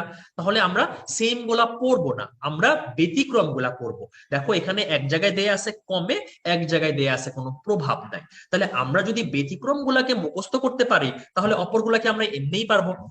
আমার কি বলতে চাইছি তুমি কি বুঝতে পারতেছো? তার মানে আমরা যদি ব্যতিক্রম গুলা পড়তে পারি, তাহলে আমরা অপোজিট গুলা এমনিই পারবো। আমি দেখলাম যে এই চারটা মানের মধ্যে দুইটা মান বাড়ে, বাকি দুইটার মধ্যে একটু সমস্যা আছে। তাহলে আমি যদি বাড়াগুলা মনে না রেখে বাকিগুলা মনে রাখার একটা সিস্টেম বের করতে পারি, তাহলে আমার এই ছক শেষ। আমাকে এখন বলো তো, এই যে তাপমাত্রা বৃদ্ধি পেলে তরলের সান্দ্রতা কি হয়, দেখে দেখে বলো তো। তাপমাত্রা বাড়লে তরলের সান্দ্রতা কি হয় বলে ফেলো তো। তাপমাত্রা বাড়লে তরলের সান্দ্রতা কমে। তুমি এটাকে মনে রাখার জন্য লিখবা, এই দেখো নিচে লেখা আছে তত ব্যস্তানুপাতিক। তত ব্যস্তানুপাতিক, তত ব্যস্তানুপাতিক মানে হচ্ছে, তত ব্যস্তানুপাতিক মানে হচ্ছে একটা ত হচ্ছে তরলের ত, একটা ত হচ্ছে তাপমাত্রার ত, সম্পর্কটা ব্যস্তানুপাতিক। অর্থাৎ ত ত, তরল তাপমাত্রা ব্যস্তানুপাতিক। তরলের ক্ষেত্রে তাপমাত্রা বাড়লে সান্দ্রতা কি হবে? আমি না দেখে বলো। তরলের ক্ষেত্রে তাপমাত্রা বাড়লে সান্দ্রতা কি হবে? কমবে। আমি কিন্তু একটা ইন্টালেকচুয়াল প্রশ্ন এখন করব, তোমাকে পারতে হবে। বলো তো তরলের ক্ষেত্রে, বুঝছো কিন্তু আমি লেখাও দেই, যাও। তরলের ক্ষেত্রে, তরলের ক্ষেত্রে যদি তাপমাত্রা কমাও, তাহলে সান্দ্রতা কি হবে? সান্দ্রতা বাড়বে। ভেরি গুড, কারণ এই যে ব্যস্তানুপাতিক সম্পর্ক, তাই না? একটু এটাও বুঝতে হবে কিন্তু। তাহলে তত ব্যস্তানুপাতিক শেষ। তাহলে তত ব্যস্তানুপাতিক লাইনটাকে মনে রাখতে পারবা ভাইয়া? মনে থাকবে ইনশাল্লাহ? আচ্ছা আচ্ছা ভাইয়া, বলো তো তোমাদের মধ্যে কারা কারা গ্রামীণ ফোন ইউজ করো? গ্রামীণ ফোন কারা কারা ইউজ করো বলো তো? অনেকে গ্রামীণ ফোন ইউজ করো, তোমরা অনেক বড় লোক, অনেক রিচ, অনেক রাজা বাচ্চা লেভেলের মানুষজন তোমরা, ঠিক আছে? আমরা স্টুডেন্ট মানুষ, যখন আমরা এখনো স্টুডেন্ট মানুষ যখন ছিলাম, জীবনেও গ্রামীণ ফোন ইউজ করতাম না, কারণ এত টাকা খরচ হয় এটা আমার দ্বারা ইউজ করা সম্ভবই না। এত টাকা তো আমাদের খরচ করা উচিত না স্টুডেন্ট অবস্থায়। তাহলে তোমাদের কি আসলে গ্রামীণ ফোন ইউজ করা উচিত বলো তো? কমন সেন্স থেকে বলো তো। জিপিতে তো অনেক টাকা কাটে, জিপি ইউজ করা আমাদের উচিত না। এই জন্য দেখো নিচের মধ্যে লেখছি G P is equal to cross. G P is equal to cross মানে আমরা জিপি ইউজ করব না। G P is equal to cross মানে আমরা জিপি ইউজ করব না। এর মানে কি? এই পিতে হচ্ছে প্রেসারের পি, আমরা ইউজ করব না মানে এদের উপর কোনো প্রভাব নাই। তার মানে গ্যাসের উপর চাপের কোনো প্রভাব নাই। তাহলে এই জিপি ক্রসের মানে কি বুঝতে পারছো? আমি তোমাকে এটার মানে কি বুঝাইছি, এটা কি বুঝতে কোনো সমস্যা আছে? বুঝতে পারছো? তাহলে আমাকে বলো তো, এই সান্দ্রতার ক্ষেত্রে আমরা কি কি পড়তেছি? একটা লাইন পড়লাম, তত ব্যস্তানুপাতিক, তাই না? তত ব্যস্তানুপাতিক পড়ছি, তত ব্যস্তানুপাতিক পড়ছি। তার মানে তরলের ক্ষেত্রে তাপমাত্রা বাড়লে সান্দ্রতা কি হবে? কমবে। আর জিপি ক্রস মানে কি? গ্যাসের প্রেসার প্রভাব দেয়। তাহলে এই দুইটা বাদে যা যা আছে সবগুলা বাড়ার সাথে সাথে কি হবে? বাড়বে। ওই যে বলছি, যেগুলো আমরা শিখি নাই ওগুলা সিমিলার, ওগুলা বাড়া বাড়া সম্পর্ক, আমরা ব্যতিক্রম করা শিখছি। তাহলে তুমি আমাকে একটা কথা বলতে পারো ভাইয়া, তুমি চিন্তা করো তো, এই 3 পেজের এত এত কঠিন কঠিন ইনফরমেশন কখন বাড়বে কখন কমবে, এটা কি এখন একটু ইজি হয়ে গেছে না? একটু বলো তো আমাকে। ইজি হয়েছে? তাহলে এটাকে আর পড়ার কোনো প্রয়োজন আছে? মনে থাকবে না? এগুলো অনেক অনেকবার মেডিকেলের প্রশ্ন আসছে। ভালো কথা, এটা শেষ, এগুলো পড়ার কোনো প্রয়োজন নাই। ঘর্ষণ সান্দ্রতা আমরা পড়ছি, এগুলাকে তুমি রিডিং মারতে পারো। আমি জাস্ট প্রত্যেকটা পেজে যাচ্ছি দেখে তোমাকে দেখাচ্ছি। ঘর্ষণের সংজ্ঞা, সান্দ্রতার সংজ্ঞা রিডিং দিও, ওগুলো পারবা। এই যে বোল্ড লাইন গুলাকে রিডিং দিবা, কখনো লাগবে না, আমি লিখেও দিচ্ছি। আর আর মানে রিডিং, কখনো আসে না, লাগবেও না। সংকট ব্যক্তি পড়া হয়েই গেছে। এরপরে হচ্ছে স্টোকসের সূত্র। স্টোকসের সূত্র থেকে একটা লাইন দেখো দাগানো আছে। স্টোকসের সূত্র কোন বিস্তৃতির খেলায় প্রযোজ্য? অসীম বিস্তৃতি। এবং স্টোকসের সূত্রটা কি? তোমরা কি আগে কখনো স্টোকসের সূত্র পড়ছো? যদি পড়ে থাকো তোমরা জানো যে F is equal to 6 pi r eta v. হ্যাঁ, 6 পাই আর ইটা ভি। এই প্রশ্নটা মেডিকেলে টোটাল 2বার আসছে। এবং 2বার কেমনে আসছে জানো? তোমরা কি করো জানো? এরকম চিন্তা করো, হ্যাঁ স্টোকসের সূত্র তো এত easy, 6 pi r eta V, এটা পড়ার দরকারটা কি? এরকম চিন্তা করো, তোমরা পড়োই না, একবার জাস্ট রিডিং দিয়ে যাও। মেডিকেলে যখন প্রশ্ন আসছিল কেমন আসছিল খেয়াল করো। স্টোকসের সমীকরণ নিচের কোনটা? দেখো 4টা অপশন খেয়াল করো কিরকম দেয়া আছে। 4টা অপশন দেখো কিরকম দেয়া। একজন দিচ্ছে পূজা রয়, ঘুমায়া উঠলাম হঠাৎ দেখি তুই। অনামিকা লেখছে পূজাকে। অনামিকা ঘুমিয়েছিল, ওর কোনো হিসাব ছিল না, তাই না? আচ্ছা, ঘুমানো যাবে না, হ্যাঁ খেয়াল করো। তাহলে আমাকে একটা কথা বলো তো, এই তোমরা কি হারাই গেছো? হারাই যাও নাই নিশ্চয়ই।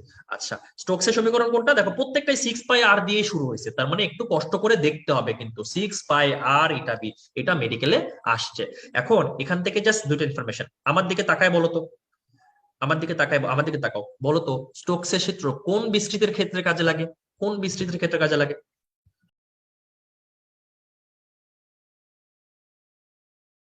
ছিল 6 পাই আর ইটা ভি, ভিতরে আর কিচ্ছু পড়া দরকার নেই। এরপরে দেখো স্টোকসের সূত্রের কোন বেগের সমীকরণ ভাই, দেখো তো কি লেখা এটা। প্রান্তিক বেগ কি আমরা পড়ে ফেলছি না? প্রান্তিক বেগ কি পড়ে ফেলছি না? তুমি কি প্রমাণ চাও? পাতা উল্টাও, পাতা উল্টাইলে দেখবা প্রান্তিক বেগের সমীকরণটাই দেয়া আছে। এই দেখো, এটা একটাকে পড়ে ফেলছি না? প্রান্তিক বেগ পড়া শেষ না? দেখো প্রান্তিক বেগ শেষ। এবং প্রান্তিক বেগ সম্পর্কে আমরা কি কি জানছি, কার সাথে কার কি সম্পর্ক, এটাও শেষ না? তুমি কি দেখছো পড়ার সাথে সাথে যে মিল আছে একটার একটার সাথে? একেবারে ইজি, পড়ার দরকার নাই, এগুলা ম্যাথ লাগবে না, পড়া শেষ, কোনো প্রয়োজন নাই। এরপরে পৃষ্ঠ টান। পৃষ্ঠ টান নিয়ে জাস্ট এতটুকু মনে রাখবা। আমি একটা বেসিক একটা জাস্ট কথা মাথায় ঢুকাই দিই। তোমরা যখন একটা কখনো দেখছো কিনা যে আমরা যখন চা খাই, হ্যাঁ আমরা যখন আমরা যখন চা খাই, চায়ের মধ্যে যখন মাঝে মাঝে চিনির মধ্যে পিঁপড়া থাকে না? তো চায়ের মধ্যে পিঁপড়া গুলা ভাসে না? তুমি চিন্তা করো তো, উপরে যে ভাসতেছে, যখন যেখানে ভাসে তখন কিন্তু ওই জায়গার আশেপাশে একটু টান টান হয়ে থাকে। তুমি জিনিসটা কেমনে করে বুঝবা? ধরো আমরা যখন নতুন চাদর বিছানার মধ্যে বিছাই, হ্যাঁ তখন চাদর গুলাকে আমরা বিছানায় গুজে দেই না? ওই চাদরের টান টান, চাদরের উপরে যদি আমি কোনো একটা ভারী বস্তু মোবাইল ফালাই, তাহলে ওই মোবাইলের চারপাশটা একটু কেমন কেমন হয়ে যায় না? বলতো কেমন কেমন হয়ে যায় না চার পাঁচটা? ওই যে একটা টান টান ভাব হয়ে যায়, ওইটাই পৃষ্ঠ টানের কারণে হয়। ঠিক আছে, তুমি এটাকে এমনি মনে রাখতে পারো। এটা একটা পানির উপরের পৃষ্ঠ, এখানে একটা পিঁপড়া আছে, এই পিঁপড়াটার এই পাশের দৈর্ঘ্য এল, এই পাশের দৈর্ঘ্য এল। তাইলে এই পিঁপড়াটার সাথে পানির উপরে যেই টান দিতেছে ওইটাই পৃষ্ঠটা। একদম বেসিক ভাবে আপনি মনে রাখতে পারো। একজন কোয়েশ্চেন করছে, ভাইয়া আজকে জুমার নামাজ আছে, ক্লাস কখন শেষ হবে? দেখো, জুমার নামাজের সময় আমাদের এলাকার মসজিদে 1টা থেকে 1:30 পর্যন্ত, অনেক মসজিদে 1:30 থেকে 2টা। ঠিক আছে, তো আমার ক্লাস 1টার আগেই শেষ হবে। তোমার যদি মনে হয় যে ভাইয়া তুমি নামাজে আগে আগে চলে যেতে চাও, ক্লাস লিভ দিয়ে চলে যাও, তোমাকে আমি আটকাই রাখি না, পরে রেকর্ডিং দেখে নিও। এই ধরনের কোয়েশ্চেন এগুলো এখানে করবা না। তোমাদের অনলাইনে রেকর্ডিং সিস্টেম অলওয়েজই আছে। ঠিক আছে, ফাইন। তাহলে পৃষ্ঠটান মানে হইতেছে এই তলের উপরে, আমি ছবিটা দেখাই, এই দেখো ছবিটা, এই ছবিটা খেয়াল করো, একটা রেখা আছে, তার দুই দিকেই কিন্তু দৈর্ঘ্য আছে। এই প্রত্যেকটা দৈর্ঘ্যের উপরে যেই টান, যেই বলে টান দেয় সেইটাই পৃষ্ঠ টান। অর্থাৎ এই পৃষ্ঠ টানের একটা সমীকরণ বের করছে, টি ইজ ইকুয়াল টু বল বাই দৈর্ঘ্য। মানে প্রতি একক দৈর্ঘ্যে যেই টান দেয়, দেখো এখানে সংজ্ঞার মধ্যে দেয়া আছে, প্রতি একক দৈর্ঘ্যে যেই বল বা স্পর্শনী বল, সেটাই হইতেছে পৃষ্ঠ টান। তাহলে বুদ্ধি করে বলো তো, পৃষ্ঠ টান যদি এফ বাই এল হয়, এর একক কি হবে? নিউটন পার মিটার হবে, তাই না? একক নিউটন পার মিটার হবে। তাহলে যে পৃষ্ঠ টান সম্পর্কে জাস্ট একটা জিনিস শিখবা, পৃষ্ঠ টানের কারণে তুমি কি কখনো খেয়াল করছো, বৃষ্টি যখন পড়ে, ধরো পানির ফোঁটা যখন পড়ে টেবিলের উপরে, পানি কি ছড়ায় যায় নাকি গোল গোল ফোঁটা আকারে থাকে বলতো? যদি বেশি ঢালো তাহলে তো ছড়ায় যাবে, বাট যখন টপ টপ করে পড়ে পানি কি গোল গোল হয়ে থাকে না বলতো? এই গোল গোল মানে কি, সব থেকে নিম্ন ক্ষেত্রফলে আসার চেষ্টা করে পানি। এই যে পানি যে সব থেকে নিম্ন ক্ষেত্রফলে আসার চেষ্টা করে, এই নিম্ন ক্ষেত্রফলে আসার চেষ্টা করে পৃষ্ঠ টানের কারণে। এই প্রথম লাইনে দেখো দেয়া আছে যে তরল পৃষ্ঠ নিম্ন ক্ষেত্রফলে আসতে চাই, এটাই হইতেছে পৃষ্ঠ টান। এখন তুমি খেয়াল করো তো একটা কথা ভাইয়া, এর পরের লাইনে কি লেখা আছে, যে মশা মাছি মাকড়সা পানির উপরে হেঁটে চলতে পারে। আমাকে কি বলো, মেডিকেলে কি তোমাকে এই প্রশ্ন দিবে যে মশা মাছি কিসের উপরে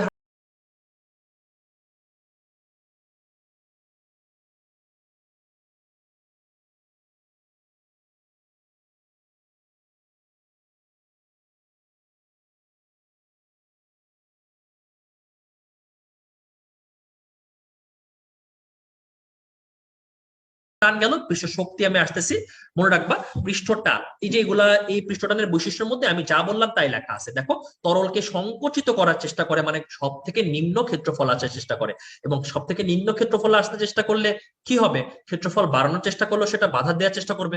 সিম্পল কথা। তাহলে এই বৈশিষ্ট্যগুলো তোমার এমনি বুঝতে পারার কথা। আমাকে তুমি বলো, যদি পৃষ্ঠটান সব থেকে নিম্ন ক্ষেত্রফলে আনতে চাই, তাহলে আমি যদি ক্ষেত্রফলটাকে বাড়াইতে চাই, তাহলে কি পৃষ্ঠটান কি ঠেকাবে নাকি সে আরো বাড়াই দিবে বলতো? পৃষ্ঠটান কি বাধা দিবে নাকি আরো বাড়াই দিবে? অবশ্যই বাধা দিবে। ওই কথাটাই এখানে লেখা আছে। ফাইন। আমাদের এই নিচে আমি আমি আমি বলি ভাইয়া, এখন প্রায় 12:30 বাজে, আমার ক্লাস আর 20 মিনিট হবে। হ্যাঁ, আমার ক্লাস আর 20 মিনিট হবে। তোমার যদি মনে হয় যে ভাই আমার আর পড়ার প্রয়োজন নাই, তুমি চলে যেতে পারো, 20 মিনিট পরে ক্লাস শেষ হবে। ঠিক আছে, আমি তাড়াতাড়ি শেষ করতে পারবো চাইলে, বাট পড়ার ঠিক মতো হবে না। হ্যাঁ, তোমরা কি ক্লাসে এতক্ষণ যা পড়াইছি, কোনো টপিক কি বুঝতে কোনো সমস্যা আছে কিনা? আশা করি নাই। আমি শেষ করে ফেলবো একটু পরে, টেনশন করার কিছু নাই। তাহলে পৃষ্ঠ টানের উপরে প্রভাবকারী বিষয়, এখান থেকে মেডিকেলে 7বার প্রশ্ন আসছে, 7বার বা 8বার, অনেকবার স্টার দাও। তাহলে এই প্রভাবকারী বিষয় পৃষ্ঠ টানের উপর, এখান থেকে কি শিখতে হবে আমি উপরে লিখে দিচ্ছি। এখান থেকে শিখতে হবে হচ্ছে, এখান থেকে শিখতে হবে হইতেছে নাম। নাম শিখতে হবে, মানে কোন কোন বিষয়ের উপর প্রভাব বিস্তার করে। এই যে দূষিতকরণ, দ্রবীভূত পদার্থের উপস্থিতি, তাপমাত্রা, দেখবা এরকম অনেকগুলা নাম আছে। এই নামগুলা শিখতে হবে, এবং প্রত্যেকটা ইনফরমেশনের ভিতরে তাকাইলে দেখবা পৃষ্ঠটান কখনো কখনো বাড়ে, এই দেখো লেখা আছে পৃষ্ঠটান হ্রাস পায়, পৃষ্ঠটান কখনো কখনো কমে। তাহলে আমাকে এই দুইটা ইনফরমেশন শিখতে হবে। তাহলে কি কি শিখতে হবে দেখো, আমি এই স্লাইডে নিয়ে আসছি, নিচের দিকে দেখো লেখা আছে যে কি কি শিখতে হবে, বিষয়গুলোর নাম শিখতে হবে, এবং পৃষ্ঠটা কখন বাড়ে বা কখন কমে শিখতে হবে। ঠিক আছে, চলো আমরা এই পুরো আর্টিকেলটা, এত কঠিন আর্টিকেল, 7বার প্রশ্ন আসছে, আমি পুরো আর্টিকেলটা তোমাকে 2 শব্দে শেখাই দিব। শব্দ দুইটা কি? শব্দ দুইটা হচ্ছে, আমি এখানে লিখি, হ্যাঁ বাম পাশে লিখি। শব্দ দুইটার প্রথম শব্দটা হইতেছে দাঁত। সবাই এখানে লিখে ফেলবা, দাঁত। দাঁত কি হবে? দাঁত কমবে, দাঁত কমে, এরকম লেখো। হ্যাঁ, দাঁত কমে। এখন মনে মনে বলতে পারো যে ভাইয়া আপনি বললেন দাঁত কমে, আমার এইটাই বা কেমনে মনে থাকবে? আচ্ছা একটা কথা বলো তো, আমরা কি সবাই বড় হয়েছি না? আমাদের কি বয়স বাড়ছে না? আমাদের সবার কি প্রত্যেকটা দাঁত উঠে গেছে না? অনেকে বলতে পারো ভাই আমার আক্কেল দাঁত উঠে নাই। সেটা ডিফারেন্ট কথা, আক্কেল দাঁত না, আমাদের সবার সব দাঁত উঠে গেছে। তাহলে আমরা যখন আরো বড় হব, বয়স বাড়বে, আমাদের কি দাঁত পড়বে না বাড়বে বলো তো? বলে ফেলো তো। দাঁত কমবে, সিম্পল কথা। তাহলে দাঁত অলওয়েজ কমবে, এটা মাথায় রাখবা। দাঁত কমা মানেই এই পৃষ্ঠটানের বিষয়, আমাদের বিষয়গুলো শেষ হয়ে যাবে। দাঁত কমে, দাঁত কমে মানে কি? দাঁত কমে মানে কি তুমি খেয়াল করো, পৃষ্ঠটানের উপর প্রভাবকারী যে বিষয়গুলা আছে তার প্রত্যেকটার নামই দ আর ত দিয়েই শুরু হয়েছে। আমি বিষয়গুলোকে একসাথে নিয়ে আসছি একটা স্লাইডে, সেটা দেখাই। দেখো আমি এখানে লিখি দাঁত কমে, দাঁত কমে। দেখো তো প্রত্যেকটা বিষয় দ আর ত দিয়ে শুরু হয়েছে না? দূষিত, দ্রবীভূত, তাপমাত্রা, তরল, তরল, তরিতকরণ। তাহলে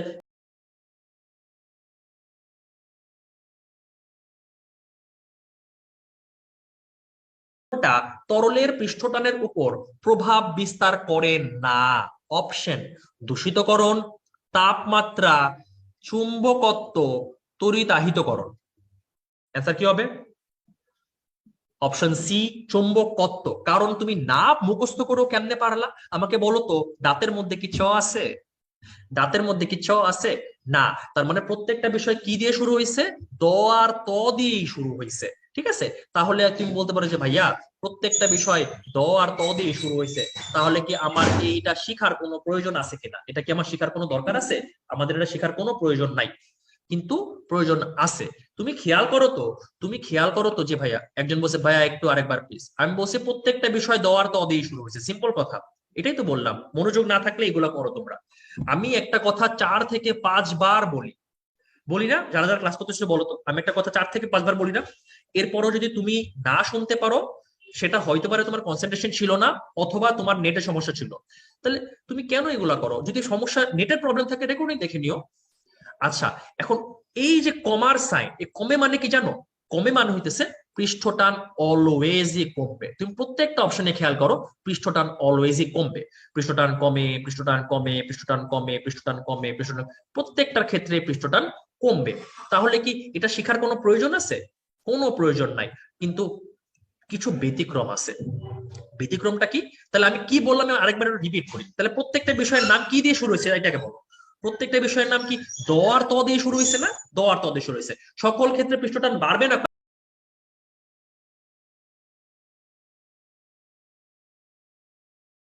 পয়েন্টে দেখো লেখা আছে দ্রবীভূত পদার্থের উপস্থিতি। সেখানে দেখো লেখা আছে যে অজৈব, অজৈব পদার্থ দ্রবীভূত থাকলে পৃষ্ঠটান কি হয় বলতো? অজৈব দ্রবীভূত হলে পৃষ্ঠটান কি হয়? বাড়ে। এটা কি একটা ব্যতিক্রম না? যে ভাইয়া বললো অলওয়েজ কমে, কিন্তু এখন তো বাড়তেছে। এটা একটা ব্যতিক্রম। আরেকটা ব্যতিক্রম আছে, দেখো 3 নাম্বার পয়েন্ট, তাপমাত্রা। দেখছো এই যে তাপমাত্রার মধ্যে সেকেন্ড লাইনের শেষের দিকে দেখো লেখা আছে শুধু গলিত তামা, শুধু গলিত তামা। আমি দেখাচ্ছি আবার, দেখো শুধু গলিত তামা এবং ক্যাডমিয়ামের ক্ষেত্রে ব্যতিক্রম পরিলক্ষিত হয়। তার মানে আমি দেখলাম অলওয়েজই পৃষ্ঠটান কি হচ্ছে, আমি দেখলাম যে অলওয়েজই পৃষ্ঠটান কমে, কিন্তু কিছু কিছু ব্যতিক্রম আছে যে ক্ষেত্রে বাড়ে। ব্যতিক্রম গুলাকে মনে রাখার জন্য আমরা সেকেন্ড শব্দটা লিখবো। প্রথমটা ছিল দাঁত, সেকেন্ডটা হচ্ছে অতাকা। অতাক, অজৈব, তাতে তামা, কতে ক্যাডমিয়াম। তাহলে আমাকে একটা কথা বলো তো, অতাকা মানে কি? অজৈব, তামা, ক্যাডমিয়াম। তাহলে এখন পুরা ছকটা না দেখে বলো তো, আমি স্টপ শেয়ার করলাম, আমার দিকে তাকাও তো। পুরা ছকটা না দেখে বলো তো প্রত্যেকটা বিষয় কি কি দিয়ে শুরু হয়েছে বলো তো? প্রত্যেকটা বিষয় কি কি দিয়ে শুরু হয়েছে? দাঁত। অলওয়েজ পৃষ্ঠটান কি হবে? কমবে। কখন কখন ব্যতিক্রম হবে তার শর্টকাটটা কি? অতাকা। আমাকে এখন একটা কথা বলো তো, এই বড় একটা আর্টিকেল যেখান থেকে 6 থেকে 7 বার প্রশ্ন আসছে, এটা কি মুখস্থ হয়ে গেছে না তোমাদের? পড়ার কি কোনো দরকার আছে? দরকার নাই, ইনশাল্লাহ পড়ে গেছো, মুখস্থ হইছে। জাস্ট 4 নাম্বার যে পয়েন্টটা দেয়া আছে, তরলের উপরস্থিত মাধ্যম, এখান থেকে পানির একটা পৃষ্ঠটানের মান দেয়া আছে, এটাকে খালি রিডিং দিবা, আর কিছু পড়ার এখানে প্রয়োজন নাই। এই পুরা ছকটা পড়া আমাদের শেষ। Very good. এখন ঠিক পরের পেজে গেলে দেখবা পৃষ্ঠটান সংক্রান্ত কয়েকটি প্রয়োজনীয় সংজ্ঞা এখানে দেয়া আছে। সংশক্তি, আসঞ্জন, আণবিক পাল্লা। আচ্ছা, এখান থেকে মেডিকেলে 3 বার প্রশ্ন আসছে। সংশক্তি বল কাকে বলে, আসঞ্জন বল কাকে বলে, আণবিক পাল্লা কাকে বলে। এখান থেকে ইংলিশ টার্ম শিখতে হবে। হ্যাঁ, সংশক্তি কোনটা, আসঞ্জন কোনটা, আণবিক কোনটা। ঠিক আছে, এখন আমাকে একটা কথা বলতে পারো তুমি, যে তোমরা কি বলতে পারো এটা সংশক্তি আগে পড়ছো কিনা? যদি প্রশ্ন এরকম আসে, মেডিকেল আসছে, একই পদার্থের বিভিন্ন অণুর মধ্যে যে আকর্ষণ তাকে কি বলা হয় বলো তো? একই পদার্থের অনুসমূহের মধ্যে যে আকর্ষণ তাকে কি বলা হয়? সংশক্তি। ভিন্ন ভিন্ন পদার্থের অনুসমূহের মধ্যে আকর্ষণকে বলা হয় আসঞ্জন। তোমরা যদি এটা না বুঝে থাকো, দেখো আমি যদি বলি এটা একটা পানির পাত্র, হ্যাঁ, এখানে পানি আছে মনে করো, এবং এখানে একটা কাঁচ দণ্ড আছে, তো এখানে পানির সাথে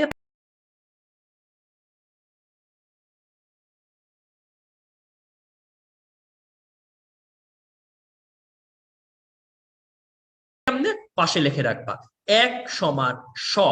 এক স, এক স মানে কি? একটার মধ্যে আকর্ষণ হইলে হবে সংশক্তি। তাহলে একটার মধ্যে যদি সংশক্তি হয়, একের অধিক বস্তুর মধ্যে আকর্ষণকে কি বলবা? বলে ফেলো, আসঞ্জন হবে। তাহলে সংশক্তি আসঞ্জনের সংজ্ঞা কিন্তু মেডিকেলে 6 থেকে 7 বার আসছে, ডেন্টাল আর মেডিকেল মিলায়। তাহলে এই সংশক্তি আসঞ্জনের বেসিক না বুঝলে কিন্তু সামনের পড়াটা বুঝবা না। বেসিকটা কি বুঝছো? মনে করো আমি একটা ভাইয়াকে বলি, মনে করো যে আমি আর তুমি পাশাপাশি বসে আছি, ঠিক আছে? তোমার নিজের মধ্যে যে আকর্ষণ সেটা সংশক্তি, তোমার আমার মধ্যে যে আকর্ষণ সেটা আসঞ্জন। সিম্পল কথা, মনে রাখবা 100 দিয়ে শেষ। এখন জাস্ট এই সংশক্তি আসঞ্জনের নিচে গেলে দেখবা আণবিক পাল্লার মধ্যে জাস্ট একটা জিনিসই পড়বা, যে এর সংশক্তি বল দূরত্বের বর্গের ব্যস্তানুপাতিক। হ্যাঁ, আর এই আন্তর্বিক দূরত্বের মান 10 - 10⁻⁹ এটা আমরা আগেই পড়ছি, তাই না? আচ্ছা, এখন সংশক্তি আসঞ্জন নিয়ে কিছু জিনিসপত্র আমরা পড়বো। এই দেখো এই জিনিস আমরা নিয়ে আসছি, সংশক্তি আসঞ্জন হয়ে গেছে। এরপরে হইতেছে পৃষ্ঠ শক্তি। পৃষ্ঠ শক্তি থেকে জাস্ট একটা জিনিস মনে রাখবা, যাহাই পৃষ্ঠ শক্তি তাহাই পৃষ্ঠ টান। দেখো গাণিতিক ভাবে পৃষ্ঠ শক্তির মাত্রা একই, ই ইজ ইকুয়াল টু টি, এককও একই, এবং পৃষ্ঠ শক্তি একটু পরে পড়বো। পৃষ্ঠ শক্তির বৈশিষ্ট্যগুলোকে একটু রিডিং দিবা, এত ডিটেলস পড়ার দরকার নাই, কখনো আসে না। ল্যাপ্লাসের আণবিক ব্যাখ্যা পড়ার কোনো প্রয়োজন নাই, জীবনেও আসে না। পৃষ্ঠ টানের সাথে পৃষ্ঠ শক্তির একটা সম্পর্ক আছে, এটার লাস্ট লাইন আমি লিখে দিলাম, লাস্ট লাইনে দেখবা। আমি একটু আগে বলছি না যে পৃষ্ঠ টান ও পৃষ্ঠ শক্তির সম্পর্কটা কি, এরা একে অপরের কিরকম হয়? এরা একে অপরের সমান হয়, সমানুপাতিক কিন্তু না, সমান হবে। অর্থাৎ ই ইজ ইকুয়াল টু টি, পৃষ্ঠ টান পৃষ্ঠ শক্তির সমান। এটা মেডিকেল অ্যাডমিশন টেস্টে আসছে একবার, পৃষ্ঠ টান পৃষ্ঠ শক্তির নিচের কোনটা, পৃষ্ঠ টান পৃষ্ঠ শক্তির কোনটা, এটা একবার পরীক্ষায় আসছে। ঠিক আছে, ফাইন। এখন এই নিচেরটুকু পড়ার কোনো প্রয়োজন নাই, এই ম্যাথটা আমি ক্লাসের শেষের দিকে একটু পরে দেখাবো, মনে রেখো এই ম্যাথ করা দরকার নাই, দরকার নাই। এখন আসে কৈশিকতা। তোমরা কি জানো যে কৈশিকতা জিনিসটা কি? বেসিক কথা, একটা যদি খুব সরু, এই সংজ্ঞাটা একবার ডেন্টাল আসছিল, যে খুব সরু ছিদ্র বৈশিষ্ট্য সুষম নলকে কি নল বলে? কৈশিক নল বলে। এবং কৈশিক নল বলতে নলের পানির ওঠানামাকে বোঝানো হয়। তুমি কি কখনো এই পরীক্ষা তোমাদের প্র্যাকটিক্যালে করছো কিনা? যে প্র্যাকটিক্যালও বাদ দাও, ধরো একটা যে কোনো, এটা আমরা সবাই করছি, যে কোনো একটা গ্লাসের মধ্যে যদি যদি একটা খোলা নল ডুবাই দাও, দেখবা যে কিছু পানি উপরে উঠে আসছে। কখনো দেখছো কিনা আমি জানি না। এই যে পানির ওঠা নামাটাকেই বলা হয় হইতেছে কৈশিকতা। এই যে উঠতেছে নামতেছে এর একটা সম্পর্ক আছে। হ্যাঁ, কখন বেশি উঠবে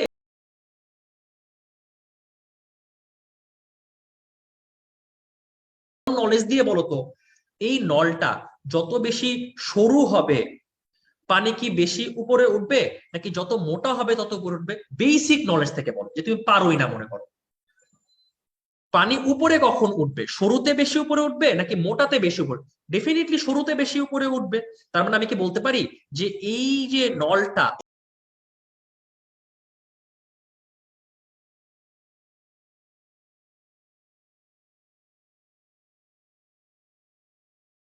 অবনমন বেশি হবে? এটার ব্যাখ্যাও আছে, আমি তোমাকে ব্যাখ্যাটা দেখাচ্ছি, একটু পরের পেজ থেকে দেখায় আসি।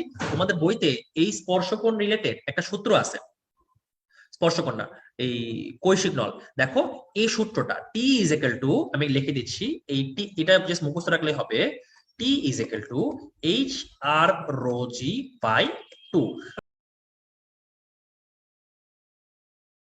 আর এর মধ্যে সম্পর্কটা কি ব্যস্তানুপাতিক না বলতো?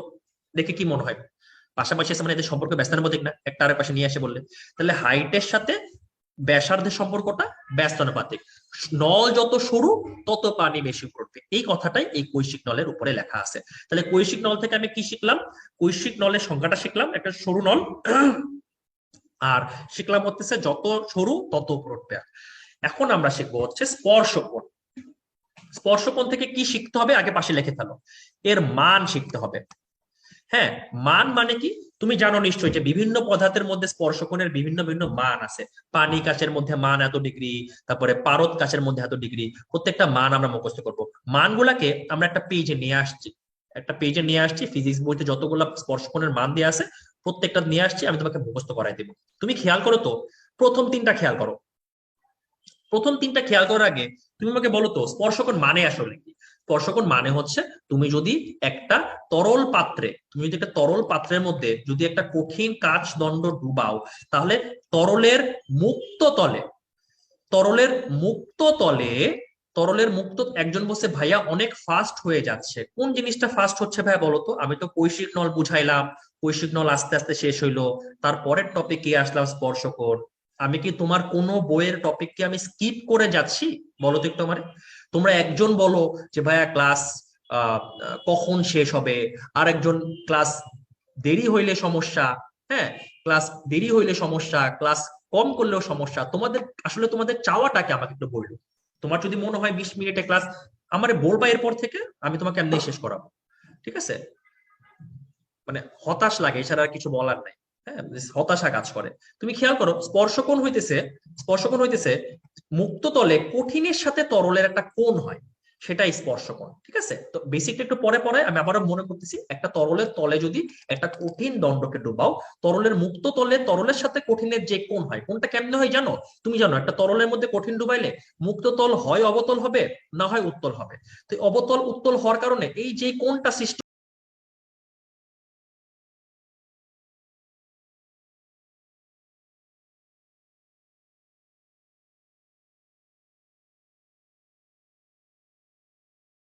ডিগ্রি, এটা তো খুবই বেসিক, যে কোনো কিছুর সর্বনিম্ন মান 0 ডিগ্রি হয়, সর্বোচ্চ মান 180 ডিগ্রি হয়। তুমি খেয়াল করো তো প্রথম তিনটা, পানি আর কাচ, পানি আর কাচ, পানি আর কাচ, তিনটাই কি পানি আর কাচ না বলো তো? ও আরেকটা বেসিক কথা, স্পর্শকোণের মান পদার্থ দুইটা যত বেশি বিশুদ্ধ হবে, স্পর্শকোণের মান তত কম হবে।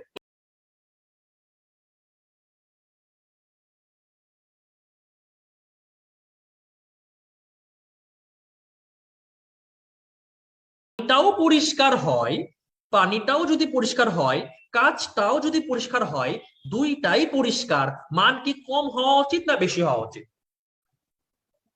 অবশ্যই মান কম হওয়া উচিত, এবং যেহেতু দুইটাই পরিষ্কার, মানটা সব থেকে কম। সব থেকে কম মানটা কত?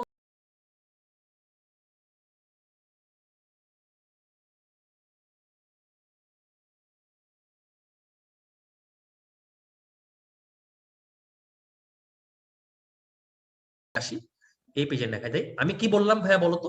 যদি বিশুদ্ধ পানি হয়, পানি বিশুদ্ধ, কাঁচ পরিষ্কার, যদি দুইটা হয়, দুইটাই পরিষ্কার হয়, তখন মান কত? 0। কিন্তু বাকিগুলার ক্ষেত্রে যে কোনো একটার বিশুদ্ধতা আমি কমাই দিছি, তাহলে কি স্পর্শকোণের মানটা কি আগের থেকে বাড়বে না কমবে? দুইটাই বিশুদ্ধ হইলে হয় 0, যে কোনো একটা বিশুদ্ধ হইলে হবে আরেকটা 0।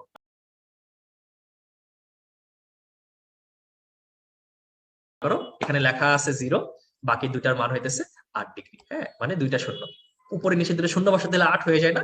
8 ডিগ্রি। তাহলে যদি দুইটাই বিশুদ্ধ হয় 0, যে কোনো একটার আগে বিশেষণ থাকলে সেটা অ্যান্সার হবে 8 ডিগ্রি। তাহলে পানি কাজ শেষ, সর্বোচ্চ সর্বনিম্ন মান শেষ।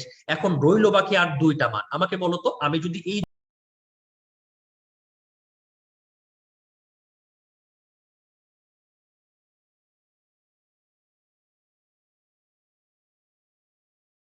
সর্বোচ্চ মান জানি কত ছিল, 180 ডিগ্রি, সর্বোচ্চ মান 180 ডিগ্রি।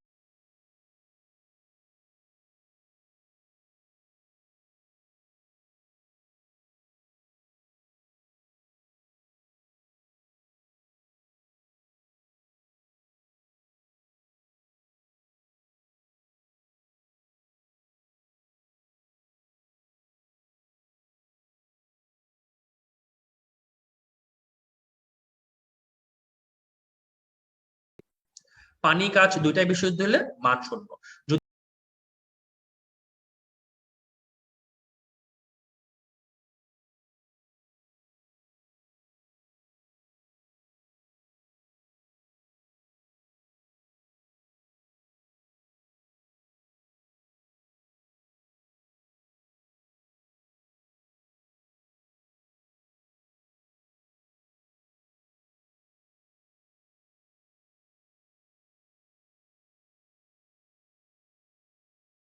এই জন্য মাঝে মাঝে যখন তোমরা ক্লাসে বলো না যে ভাইয়া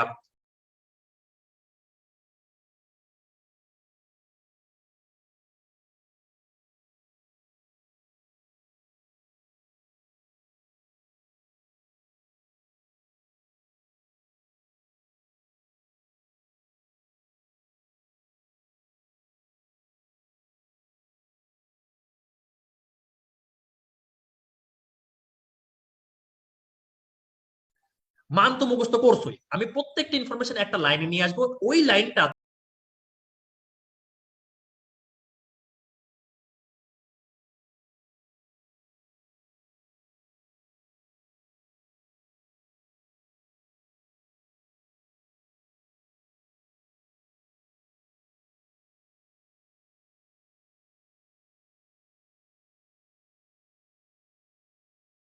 সেক্ষেত্রে তরল কঠিনকে ভেজাবে না, সেক্ষেত্রে তরলের অবক্ষেপ মানে তরলটা নিচে নেমে যাবে, আমরা জানি নিশ্চয়ই কখনো কখনো পানি উপরে উঠে যায়, কখনো কখনো নেমে যায়, এবং সেক্ষেত্রে স্পর্শকোণের মানটা স্থূলকোণ হবে। আচ্ছা বলো তো স্থূলকোণ মানে কি 90 এর বেশি না কম?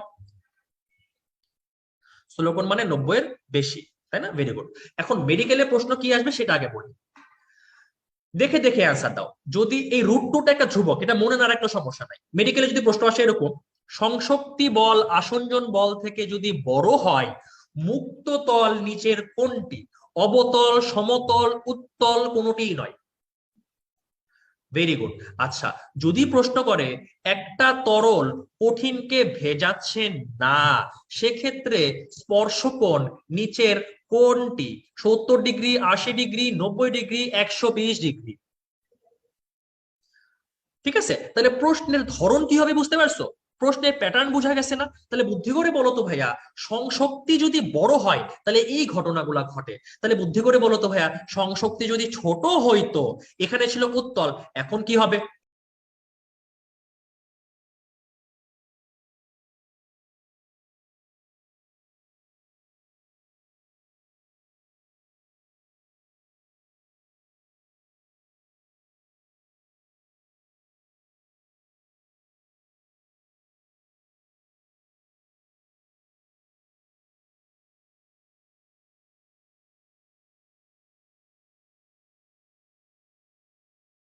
কথা বলো তো, এই ছবিটা খেয়াল করো। হ্যাঁ, একটা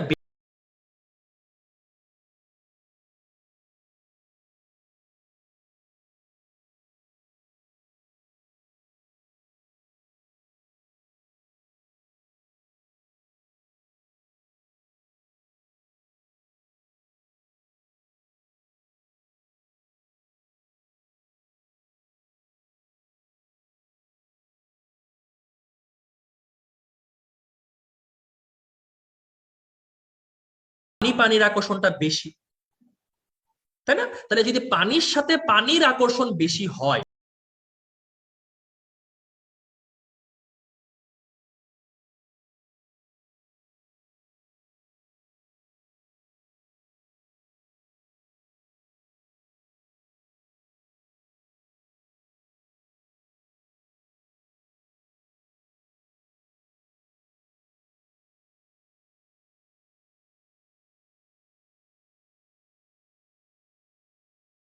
এটার কারণ হচ্ছে মনে রাখবা, স্পর্শকোণ কিন্তু সংজ্ঞার মধ্যে বলা আছে, স্পর্শকোণ হইতেছে পানির মুক্ত তলের উপরের কঠিনের সাথে ডিল করবে।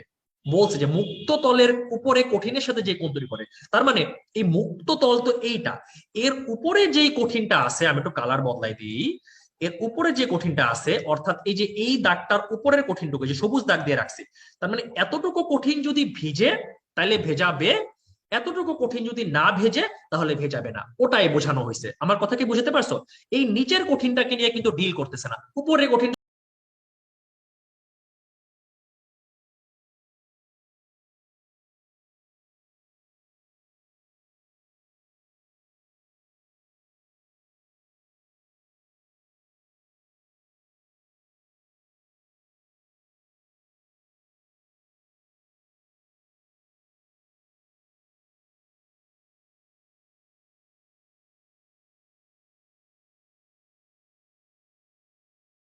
হয়ে নিচে নেমে যাবে, পানি পানির কিন্তু বেশি, তাহলে কি পানি নিচের দিকে নিজেদের মধ্যে থাকার চেষ্টা করবে না? তাহলে পানি কি নিচে নেমে আসবে না?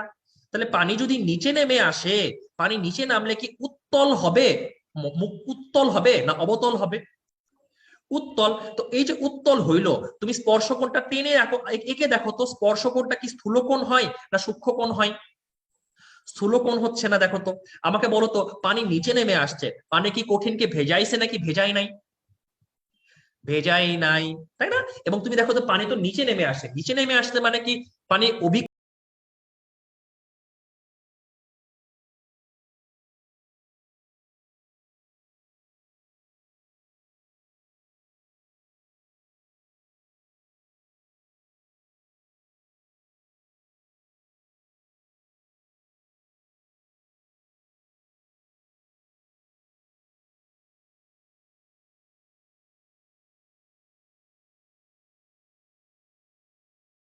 যদি বেশি হয়, পানি কি কাছের দিকে যাবে নাকি পানি পানির দিকে আসবে?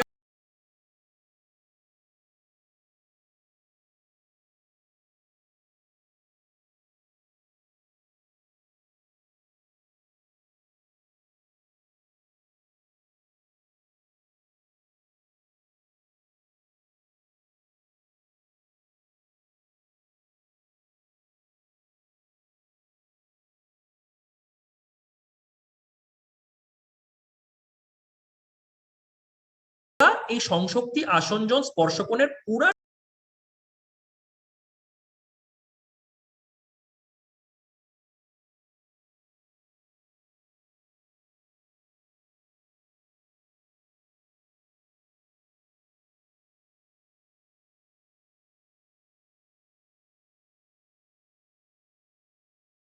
হইতেছে। আমি এখন না বুঝলেও বলে বুঝছি, এটা বুঝলো না, হ্যাঁ ইজি।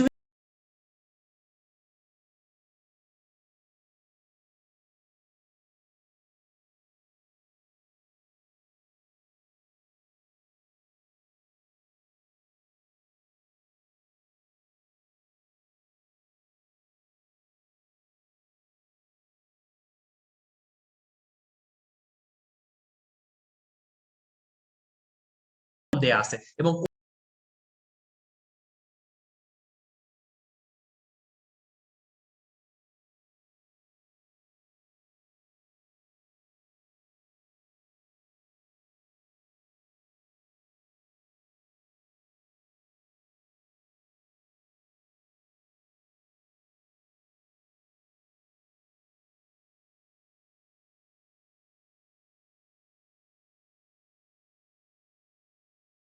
বলতো স্পর্শকোণ কিছুর উপর